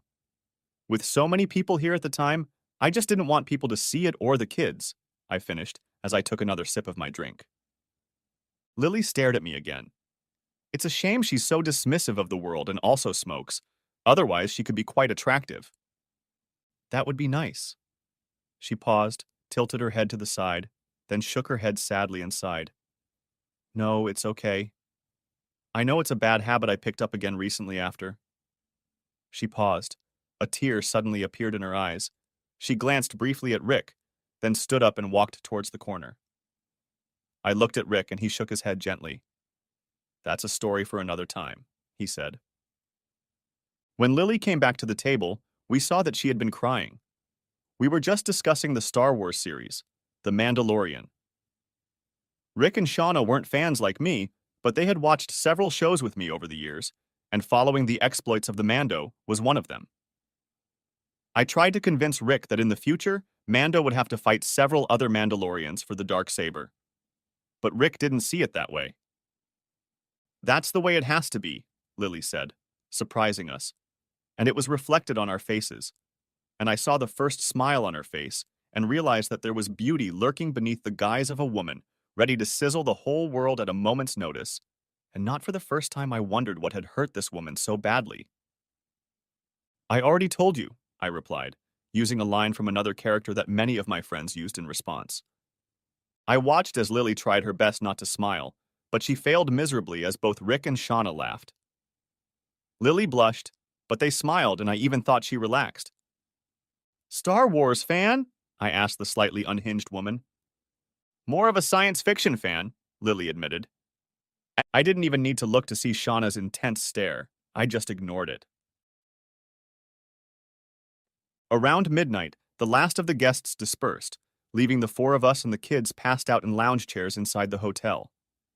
Since we'd all had more than a couple drinks each, I put Shauna and Rick in their usual room with little Greg. Maddie, of course, took her room, and Lily took the guest room. That night, as I fell asleep, I remembered seeing a beautiful woman in a white jumpsuit emerge from the pool, leaving nothing to the imagination. Too bad she smoked. We spent the next few days at my house. Shauna, Rick, and by extension, Lily hung out together. We went to the beach, swimming in the surf, building sand castles, and eating fish and chips. Mostly if you forget about the fact that she wanted to smoke. Lily was a nice person. So what's your story, Lily? I asked late one night as we watched Shauna with Maddie and Rick and Greg in the pool. We'd all had a couple drinks and I blabbed. Lily stared at me. It's none of your goddamn business, the fiery redhead threw back at me. I raised my hands in a sign of surrender. I'm sorry. I didn't mean to offend. I just thought I'd ask because, well, even though you keep saying you need a smoke, you never smoke. You seem to be on something, I explained. You know a little about my past, so you know I've been there. And more than once? Lily looked at me critically and angrily, then sighed. I mean, she tried to begin. Take your time. We have all afternoon and I think they're all too busy to notice us, said I to the woman beside me. She took a deep breath, deciding something. I lost the baby, Lily said sadly. I didn't know what to say, and that admission surprised me somewhat. Lily cast a brief glance at me, then turned back to the glass of red wine she was slowly drinking. It was about 6 months ago, she began, moving on to explain her memories. I was with my boyfriend for a little over 6 months, and I don't know exactly why, but I got pregnant even though we were using protection.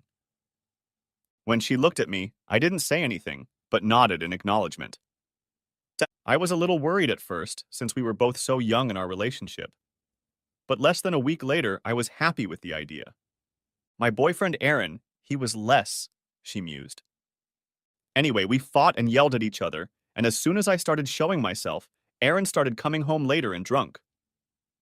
Lily took a deep breath, her eyes becoming moist. One night, he came home really drunk, and I told him he had to start being responsible, because he was going to be a father. She looked at me again, and I tried not to move, not wanting to do anything to stop her from telling her story. We argued and yelled at each other for almost 2 hours. He was drunk and I was furious. I needed him to stay sober and help me while our baby grows. Lily paused for a moment, gathering her composure. That part I only told 2 people, Lily said very quietly. One was the policeman who questioned me, and the other was the surgeon who took care of me later. I don't know why, but I'll trust you, Mr. Other. I nodded in acknowledgement. We didn't know it at the time, but our neighbors called the police. A domestic disturbance was reported on our screen. We both heard the sirens, and in his drunken state he thought I was the one who called them and pushed me to the ground. And then... Lily couldn't. I reached across the table and placed my hand on her arm. She smiled strainedly. The pain of the memory clearly read on her face. I'm sorry, Lily. I'm so sorry, I said sympathetically, trying to hold back the sobs. Thank you, she replied, and sighed again. I lost the baby about 2 days later. I had to have surgery or I could have been in danger. I'd like to think she was a little girl like your Maddie, that she would have been full of life and just beautiful. She pulled a tissue out of her bag and wiped her eyes, then surprisingly handed me a fresh one. I took the tissue and found that my eyes were wet as well. Lily continued as we sat down. Out of the corner of my eye, I noticed Shauna was looking at us, but she had distracted Rick and the kids. Anyway, Lily began again. After losing the baby, I became severely depressed and was prescribed antidepressants as well as several hormone medications, most of which I've now finished. But as you've probably noticed, every now and then I can be a little cocky. I laughed, and Lily joined in, which didn't offend her, but told me that light mirth was to be well received. And let me guess, you started smoking after a few years? Just as a coping mechanism? I asked, trying to be lighthearted. Lily smiled and nodded. My girlfriends and I used to smoke at university. I know it's a dirty habit, but it's how I get my mind off things, she said, as if she had finished her story. Lily, do you mind if I give you a hug? I asked. She suddenly stared at me. I feigned innocence. Please don't take this the wrong way, but I guess neither the police nor the surgeon who knows the whole story would be able to hug you. Lily stood up and walked around the table, and when I approached her, held out her arms like Maddie does when she wants to comfort her parents. I put my arms around her and pulled her to me.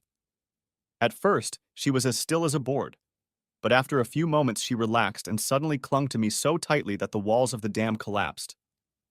Lily sobbed on my chest, wailing loudly. I looked back at the pool and saw Shauna and Rick watching what was happening. Rick in particular was frowning. I shook my head slightly, and Shauna grabbed Rick's hand, drawing them away to play with the kids and distract them. I took Lily to the break room, away from the others.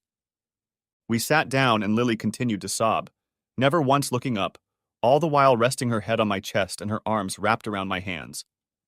I wasn't sure what to do, so I didn't say anything, but held her in my arms like I would hold my daughter if she was distraught. After about 10 minutes, Shauna and Rick pulled the kids out of the pool and took them into the house. I smiled as they tried to walk quietly past us. Shauna gave me a questioning look again, and I mumbled the word wipes to her. A few minutes later, Shauna returned with a box of tissues and a pitcher of water with 2 glasses, set them down, and headed back into the house.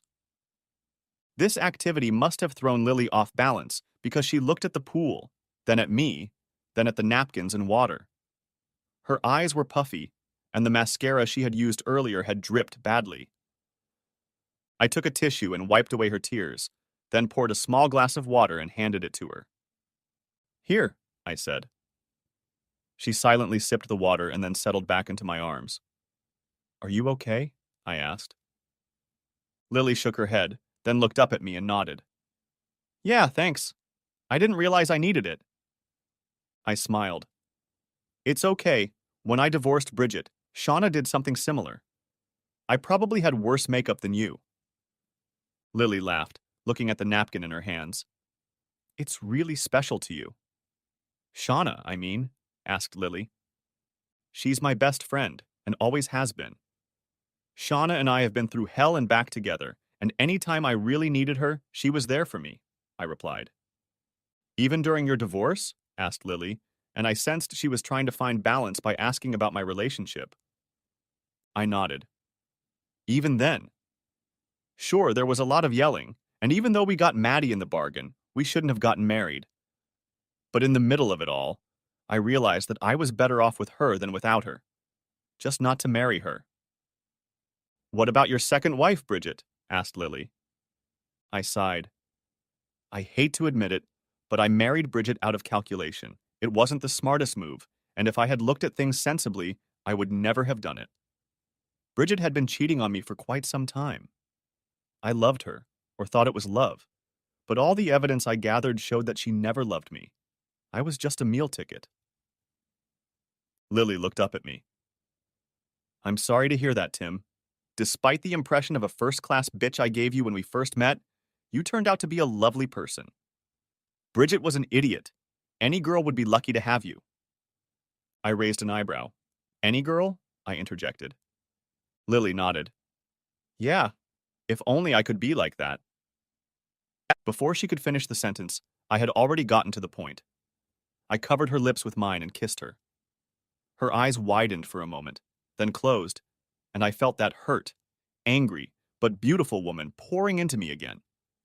True, this time it wasn't comfort, but attraction. When we pulled away, we both smiled at each other, and Lily took my hand. That was unexpected, she said, smiling at me. I frowned. She noticed. But not unwelcome, she corrected quickly. That's right, I said, repeating my previous comment. Lily chuckled. For the next hour, as the sun dipped lower in the sky, Lily and I talked. We both delved into the pain of our past loves.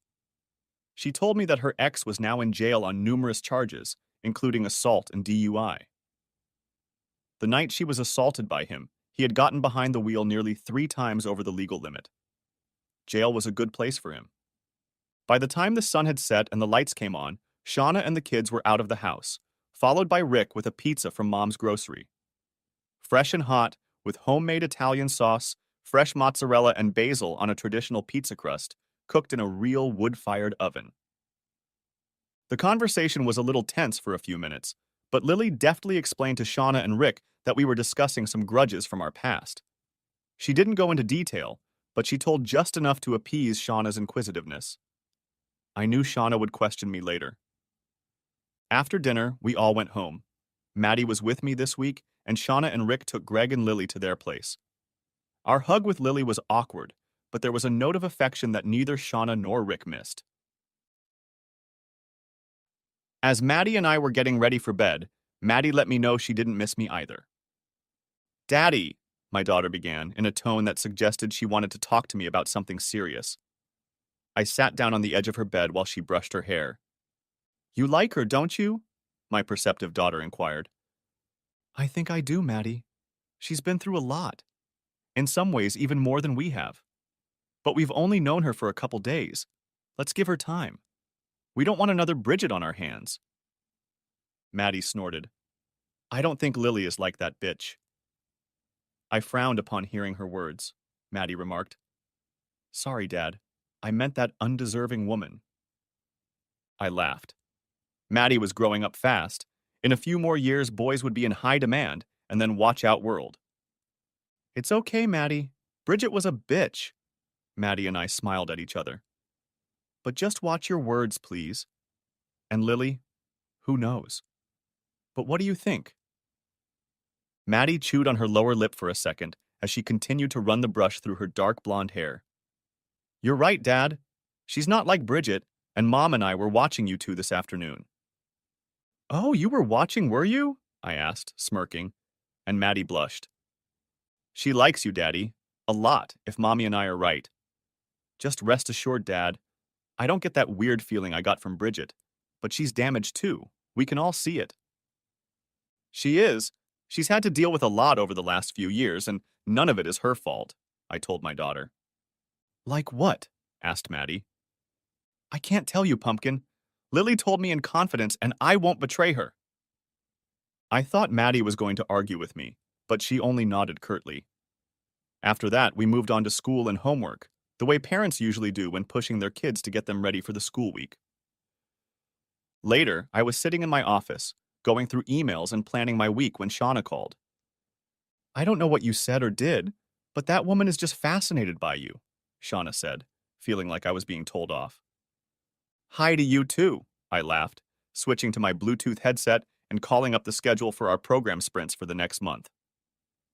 While Shauna spoke, I started moving tasks around the board, preparing them for review by our development teams next week. I'm serious, Tim, Shauna said to me in a conspiratorial tone. Lily did nothing but talk about how great you are all the way home and right up until the moment I called you. Rick told me he'd never seen her so devoted. Apparently, her old boyfriend was abusive and it didn't end well. It didn't end, I confirmed quietly. A pause hung on the other end of the line, and I could hear Shauna mentally going through the gears. She told you everything, didn't she? She asked me. Yes, she did, I confirmed. Shauna, Maddie already asked me about it, and I'll tell you the same thing I told her. That woman has been through so much that our problems seem small and insignificant in comparison. But she also told me about it in confidence, and even though you're my best friend and I love you, I can't say anything more than that. Shauna fell silent again, and I continued to stare at the sprinting boards in front of me. So you like her too? She said simply after a moment. I stopped looking at the boards and turned to face my office window. It was dark outside and not much could be seen. Although container ships could be seen passing by in the distance, their signal lights could be seen as they swayed gently back and forth. Yeah, I like her. She's articulate, witty, loves science fiction, doesn't mind that I'm a geek, I began. Shauna laughed. And don't forget she's gorgeous to death, Shauna finished. And I hadn't noticed, I said, trying not to give away the humor. We both laughed for a minute, teasing each other. Seriously, Tim, Shauna reasoned as we got back to serious conversation. She likes you for little more than a passing flirtation. In between talking about you, she often asks me about our relationship as well as Maddie. She's a little worried about you and me. I laughed. She shouldn't if there really is something there, and between talking to Lily this afternoon, Maddie earlier and now with you, I'm starting to hope there will be life after Bridget. Tim, there will be, Shauna said seriously. You don't mind if I speak on your behalf. After all, I'm your first love and best friend. I have unique knowledge that can either sell or scare you? I felt Shauna arched an eyebrow. I thought for a moment, Lily was everything we had talked about before and more. In front of me was a beautiful woman who was worried that everyone in the world was out to get her. Loyalty had never been an issue, but love. Of course, Shauna, I replied. I'm not sure this is going anywhere, but come on. I didn't hear from Lily or Shauna for 3 days after that. Maddie was suspiciously quiet, and during dinner, she cast glances at me like something was going on. I, on the other hand, just burrowed into my work and let the geek take over. It was Wednesday night. I had just gotten back from the office and found Maddie, Shauna, and Lily sitting in my living room. Shauna and Lily had each had a glass of wine, and the smell of something similar to carbonara was coming from the kitchen, that distinctive and delightful aroma of white sauce and bacon. I greeted the ladies and excused myself for a few minutes to go to my office and make a work plan for the evening once Maddie went to bed. I wasn't sure how things would work out with Lily, so I decided to keep a low profile. Tim, Lily said as she entered my office. Dinner will be on, she stammered, looking around the room. Her eyes widened and she looked at the computer setup, an impressive multi-screen device. But if you don't know about computer equipment, it's the usual stuff you'd expect from a geek like me. What caught her attention, however, were the posters and frames on the wall. For almost 2 minutes, Lily walked over and looked at the posters and awards on the wall next to them. It was impressive that I had a picture for each of the successful games, and next to it was a frame for each of the awards she had won. It was a reminder of everything I had created at Other Gaming, and I must admit I felt a certain pride seeing it. In my office, the awards hung in a frame on the wall, but here, in my private space, I loved seeing the games I had created. I know this game, Lily said, pointing to one of the posters. I ended up spending a few $100s to buy the bonus packs. It was a good game. She then looked at another poster. This one too. I spent a few hours to level up. She then looked at another game, pulled out her phone, and showed me that she had this game. This game got me through that time in the hospital. I liked puzzles. When it was completely dark, I would escape to these games. Why do you have them hanging on your wall, Tim? I know you're in the programming business. Do you work for the people who make these games? Open Puzzle Build and look at the bottom right of the loading screen, I asked her back, noting the name of the game she was talking to me about. She looked over and her eyes widened. Other Gaming? Is that you? I nodded. I created Other Gaming many years ago, and all of these games are my creation. So you develop them? You own the company? These games? She asked. Her eyes widened, a note of disbelief in her tone. I grinned. Since I was 19. So when you told me Bridget was a gold digger, she asked. I laughed again. Yeah, I'm worth a little more than most, but honestly, most of that fortune is business related. Okay, she said, her face getting a little drained. I just came to tell you that dinner is ready. Dinner was great. Maddie and Shauna let Lily in, and she took advantage of my kitchen and made an amazing fettuccine carbonara, grilled garlic bread, and topped it all off with vanilla bean ice cream. By the time we got to the end of the meal, everyone was stuffed to the brim. Shauna kept her eyes on Lily, but Lily was surprisingly subdued despite the trite praise that Shauna, Maddie, and I gave. Afterward, Shauna went with Maddie to help her get ready for bed, while simultaneously hinting for me to talk to Lily. I poured us both a small glass of a lovely local desert wine. It was sweet, and its flavor softened on the tongue, like the perfect accompaniment after ice cream. Lily and I went and sat down in the living room. You're all right, Lily. It was an amazing dinner, but if I may say, you didn't enjoy it very much. Did we do something to offend you? I asked. No, Lily replied immediately. No, it was, I mean. She sighed and sank down on the couch, deflating a little. Tim, Lily said quietly, a note of resignation in her voice. Do you ever find yourself in a situation where you think you can finally rise? Above all this shit, that you can finally find something worth holding on to? But then in one moment of clarity, you realize that it's never going to happen, that the chasm is too wide to bridge?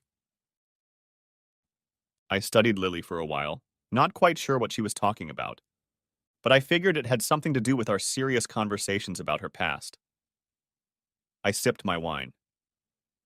I guess in some ways my breakup with Bridget was like that.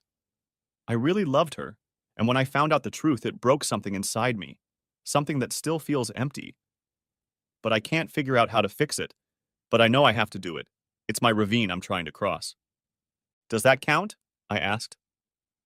Lily nodded. I guess in a way it does, and looked at me. Tim, you're my ravine. I laughed. Not the best reaction judging by her counterlook. I'm sorry, I don't understand. How can I be a gulf for you? A gap? Tim, I think we both know there's something between us. I mean that kiss. Lily smiled and blushed slightly, brushing a strand of hair behind her ear. I smiled as well. That was amazing, I admitted. She glowed for a moment, but then she was at a loss for words and sank into despair. All last week we've been socializing. I've gotten to know Shauna and Maddie. I've had Rick looking out for me. I gotta know you, the man who caused the kids at his birthday party to push me into the pool just because I wanted to smoke. She smiled, and so did I. But tonight in your office, I saw that you're a chasm I can't bridge. I can't be the one, she said. Be what? I asked in confusion. Tim, I'm a nobody. I work as an administrator for the local council. I'm from nowhere, and I can't compare to the social circles you walk in. Lily looked at me. There were tears in her eyes, it looked like. Her heart was breaking. I make just under $60,000 a year. I'm broke, and I can't. I mean, I won't be a gold digger. Lily was on the verge of bursting into tears. Sometimes I can be just plain fat. This woman was pouring her heart out, feeling that with my money, I would consider her a gold digger, just like Bridget. She had lost a child and was angry, but for some reason, before she even knew anything, she opened up to me. I suddenly realized what I had to do. Lily, come with me. I stood up, took her hand, and led her out the back door. We walked hand in hand, and I could feel the hope emanating from her, her fingers tight around mine as we walked down the path to the backyard. There were no lights on, but the moon was full as we began to stroll by the pool. Suddenly, without warning, I picked her up in my arms, pulled her tightly against me, and jumped in, both of us fully clothed in the pool. As we submerged under the water, I let her go and we both surfaced. I started laughing and Lily hissed, just like she had the week before. Lily, I don't care about your past. I don't care that you're broken. You're not nothing to me. You're beautiful, talented. You cared enough about yourself tonight to make an amazing dinner. And before you walked into my office, I assume Shauna and my daughter saw that you liked me and encouraged you to chase after me, right? She nodded. Lily, if Shauna or Maddie thought you were, as you say, a gold digger, you wouldn't have come anywhere near me tonight, let alone had a chance to talk to me this week. Trust me, they don't think you're anything. If you let me, I'd be more than happy to date you, and we'll see where this goes. Lily kissed me again. Okay, Mr. Other, but only if you promise to stop throwing me into pools anytime you decide you need my attention. I laughed. Sorry, but that's not a deal. I gulped and Lily laughed. But before we could say anything else, there was the sound of the door opening. If you need them, I'll leave some towels here. Maddie's already in bed and will be turning out the lights soon. She'll leave you two alone and I'll go home, Shauna told us with an obvious smile as she placed the towels on the table. She then walked over to the edge and sat down on the chaise lounge. Smiling, Lily put her arms around my neck. I love him, Lily, Shauna said to Lily, looking at her with a strained look. I love him like the brother I never had, and there's no one more important to me in the world than the man you're holding in your arms right now. So I'm going to tell you this once and only once. Treat him right and never take advantage of him. He deserves to be loved, loved for what a wonderful man he is. He will always have Maddie, Rick, and me. But he needs a partner. He needs to be able to give his soul to someone who will treat it with care and give it the respect it deserves. I think you can be that person, Lily. But if you hurt him, I will do everything I can to protect him, even against you. Bridget is only now beginning to realize this. Treat Tim right, and you'll never have to worry. With those words, Shauna stood up and walked away. Stopping half a dozen paces from the back door, she looked back at us with a mischievous glint in her eyes. Lily, watch out for Tim. He's good. Even better than Rick, she smiled, and I blushed. Good night. We're going out for dinner tomorrow night. I'll see you then. Lily looked at me, pulling me close as Shauna headed inside. What did she mean by that? Shauna is very defensive when it comes to those she cares about, I told Lily, as we continued to float in the pool hugging each other. She never really loved Bridget, but she put up with her for me. If she did something, I'm sure we'll find out about it. I looked at Lily in the moonlight. But you just got her blessing to pursue me, trust me. I've seen plenty of women try that in the last year and they never even get a date. Maddie and Shauna seem to be able to figure it out. With those words, I pulled Lily out of the pool and we wrapped ourselves in towels and stopped to pick up our soaked clothes. We threw them in the laundry room and I led Lily by the hand to my room. As we passed Maddie's room and closed her door, I heard, "Good night, Daddy. Good night, Lily," in a cheerful tone. I laughed and said good night to her. Lily mumbled the same, clearly embarrassed. The next month was magical. Lily actually moved in with us overnight. It was a bit of a whirlwind, and we were constantly going out on dates, spending time outside. More than once, we both woke up late, and Nadine scolded me for missing our morning hangouts. I think she knew something, though, because a smile always appeared on her face when I was reprimanded. Lily, for her part, applied for and got a position on the local council, doing administrative work as she had done in Kingscliff. Her fear of not fitting into our social circles proved unfounded, as being a geek, I tried to stay as far away from glamour and glitz as possible. The first time I had to go on a trip, just one night in Sydney, Lily almost panicked. It had been months since that first night at the pool, and Lily was starting to worry if I wasn't in bed by midnight, which, being a geek, happened often. Traveling and not being in our bed brought back memories of loneliness. Eventually, I arranged a day off with her and took her with me to Sydney. I held my meetings, and she did a wonderful job of charming one of the board members into becoming my girlfriend. Around the third month, we exchanged an "I love you" after she pushed me into the pool before dinner. Being in the pool became a common theme in our relationship. A year later, I proposed, and I don't think I've ever seen Maddie and Shauna so happy. Our wedding took place on a Saturday afternoon in our backyard. Rick was my best man. Shauna was my maid of honor. When we said "I do" and our party said "you can kiss the bride," the photographer was ready when Rick and Shauna turned to us and pushed us both, you guessed it, into the pool. The pictures turned out beautifully, the smiles on our faces captured as we fell into the water hand in hand.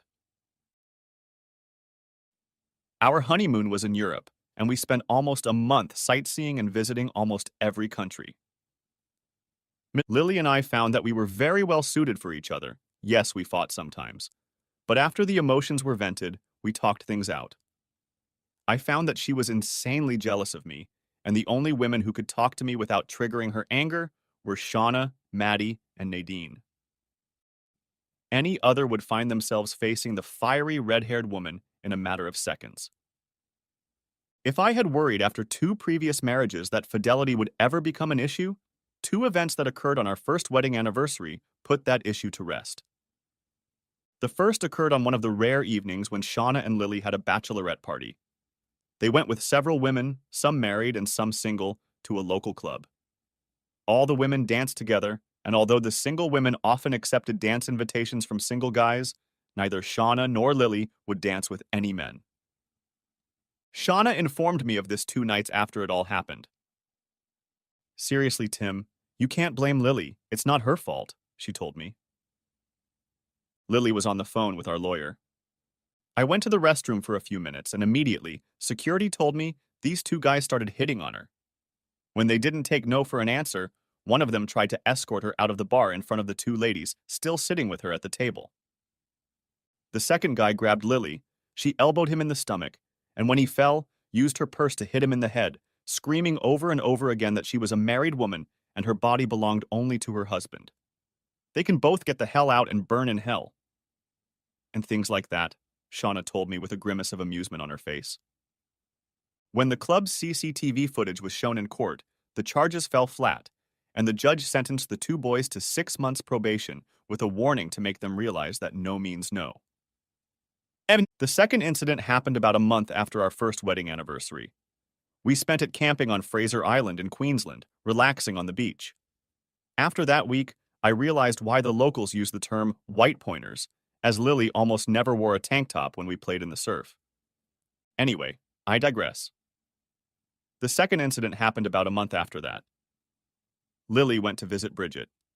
It took about 60 seconds before Lily realized something was wrong. I had never shown Lily a picture of Bridget or described her. But she did tell me about an encounter she'd had that day when we were lounging at the pool. Rick and Shauna were sitting on the other side of us, and Maddie and Greg were swimming back and forth, playing with some toys in the pool. I wasn't expecting this. I just had an appointment with someone named B. Brown. When she walked in and sat down, I greeted her politely, but she just stared at me, Lily innocently recounted. I felt very uncomfortable when she looked at me, but despite her reputation as a bitch, Bridget didn't disappoint. My wife continued to recount her encounter with my ex-wife. Now I see why he likes you. You look much better than he described, the woman told Lily. Lily blushed, thinking she was addressing me. Thank you, Miss Brown. I like to think that my husband Tim finds me attractive, Lily replied. At that, the woman in front of her frowned, then smiled, but it wasn't a very pleasant smile. Oh, I didn't mean Tim, I meant Aaron, the woman said. Lily gasped. Whoa, what? Why did you mention Aaron? How do you know him? Asked Lily, now concerned about who this woman was. A sly smile blossomed on the woman's face. Aaron and I know a lot about you. We've been following you for a while. After he got out of prison, I tracked him down to take you back, the woman said to my wife with a sly smile. Lily shuddered. Aaron was a part of her past that she still had a hard time coming to terms with. Why would you do that? I'm married now, my wife said, starting to blush. Oh, I know. Little Miss Pretty red-headed bitch, but you're in my shoes, the woman growled, losing any hint of politeness. In your place, said Lily, still a little shocked. The woman stood up. Yes, my place. I was Mrs. Other before you and I want my husband back. Lily switched from panic to anger. The realization of this fact focused her. Suddenly, Lily wasn't worried about Aaron, but about the woman who had caused her husband so much grief. Bridget, she said simply. Bridget nodded. I'm a bitch. Tim is my husband, sure. I screwed up the first time, but I'll get him back. He loved that body. My tits are much bigger than yours, and I don't have the headaches of losing a baby like you do. For a moment, Lily thought she was about to jump over the table and strangle Bridget. Apparently, Aaron had told her something, but my wife held back, but only just. Without saying anything, she got up from the table, grabbed her bag, and started to leave. However, Bridget had other plans. As Lily was walking out the door, Bridget grabbed Lily by the hair. Bitch! I'm not done with you yet! Bridget started yelling in front of everyone in the cafe, dragging Lily back to her table. You're going to dump Tim and go back to Aaron, and I'm going to get back together with Tim and have his babies, and then Tim and all his money will always be mine. Bridget grabbed Lily's arm and spun her around to face her, but didn't notice as she threw a punch with her left. My beautiful red-headed wife took advantage of the moment to catch Bridget off guard, and her closed fist landed in the other woman's face. The blow stunned Bridget, and she let go of Lily's hair. Lily quickly followed, reached out, tripped Bridget, and felled her to the ground face down, putting one of her hands behind her back. Someone call the police, Lily said to the witnesses in the cafe, and one of them replied that he already had. My wife then recounted how she had come up close to Bridget, almost in a whisper, holding Bridget face down, clasping her hand, and Lily's knee was now in the center of her back. Listen to me, slut. You had your chance, this man can't be poached. You should know that Shauna will make sure your body is never found if you try to do that. Bridget resisted, but sank to the ground at the mention of Shauna. And you know, I have no problem helping her dig a hole. But he owns me, Bridget, not the other way around. And as for the kids, don't worry, I was going to tell him tonight, but I guess you'll be. The first to know, and Tim will be a father again. The doctors confirmed this morning that I'm pregnant. Bridget groaned. And knowing how good Tim is at injecting that lovely baby dough into me, I wouldn't be surprised if it was twins. The police showed up after that, and very quickly Bridget was arrested. Lily was questioned. But everyone noted that Lily had only acted in self-defense and restrained Bridget. After finishing her story, Lily told me that she regretted telling Bridget before she told me she was pregnant. I laughed and told her that it was okay, that Bridget could get hurt because of it, and that I was glad my wife and pregnant children were okay. And Bridget was released the next day and served with a restraining order against Lily, Maddie, Shauna, Rick, and Greg, and of course me. We never saw her again, but a few years later we learned that she had married some drug lord on the Gold Coast. It wasn't long before she was arrested, and her husband and a few others got jail time. We also learned that Lily was carrying not twins, but triplets. It was 3 o'clock Wednesday morning when Lily went into labor.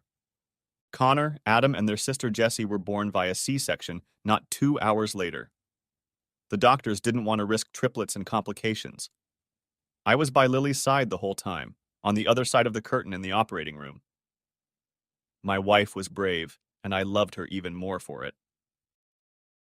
I took a 3-month vacation from other games to help her, along with a full-time nanny, Maddie's curious older sister, and of course Shauna, Rick, and even little Greg, who wasn't so little anymore. I did the diaper business. I'd forgotten how bad those early diapers were, and if you multiply that by 3, the house smelled a little weird for a few more years.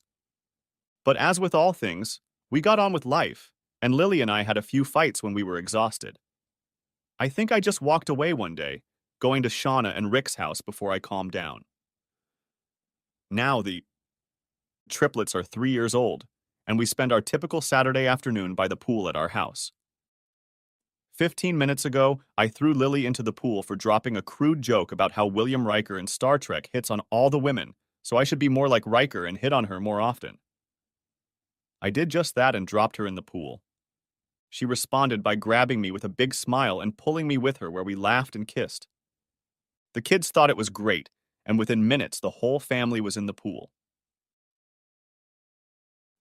A few minutes later, Lily and I climbed out and sat down with Shauna and Rick.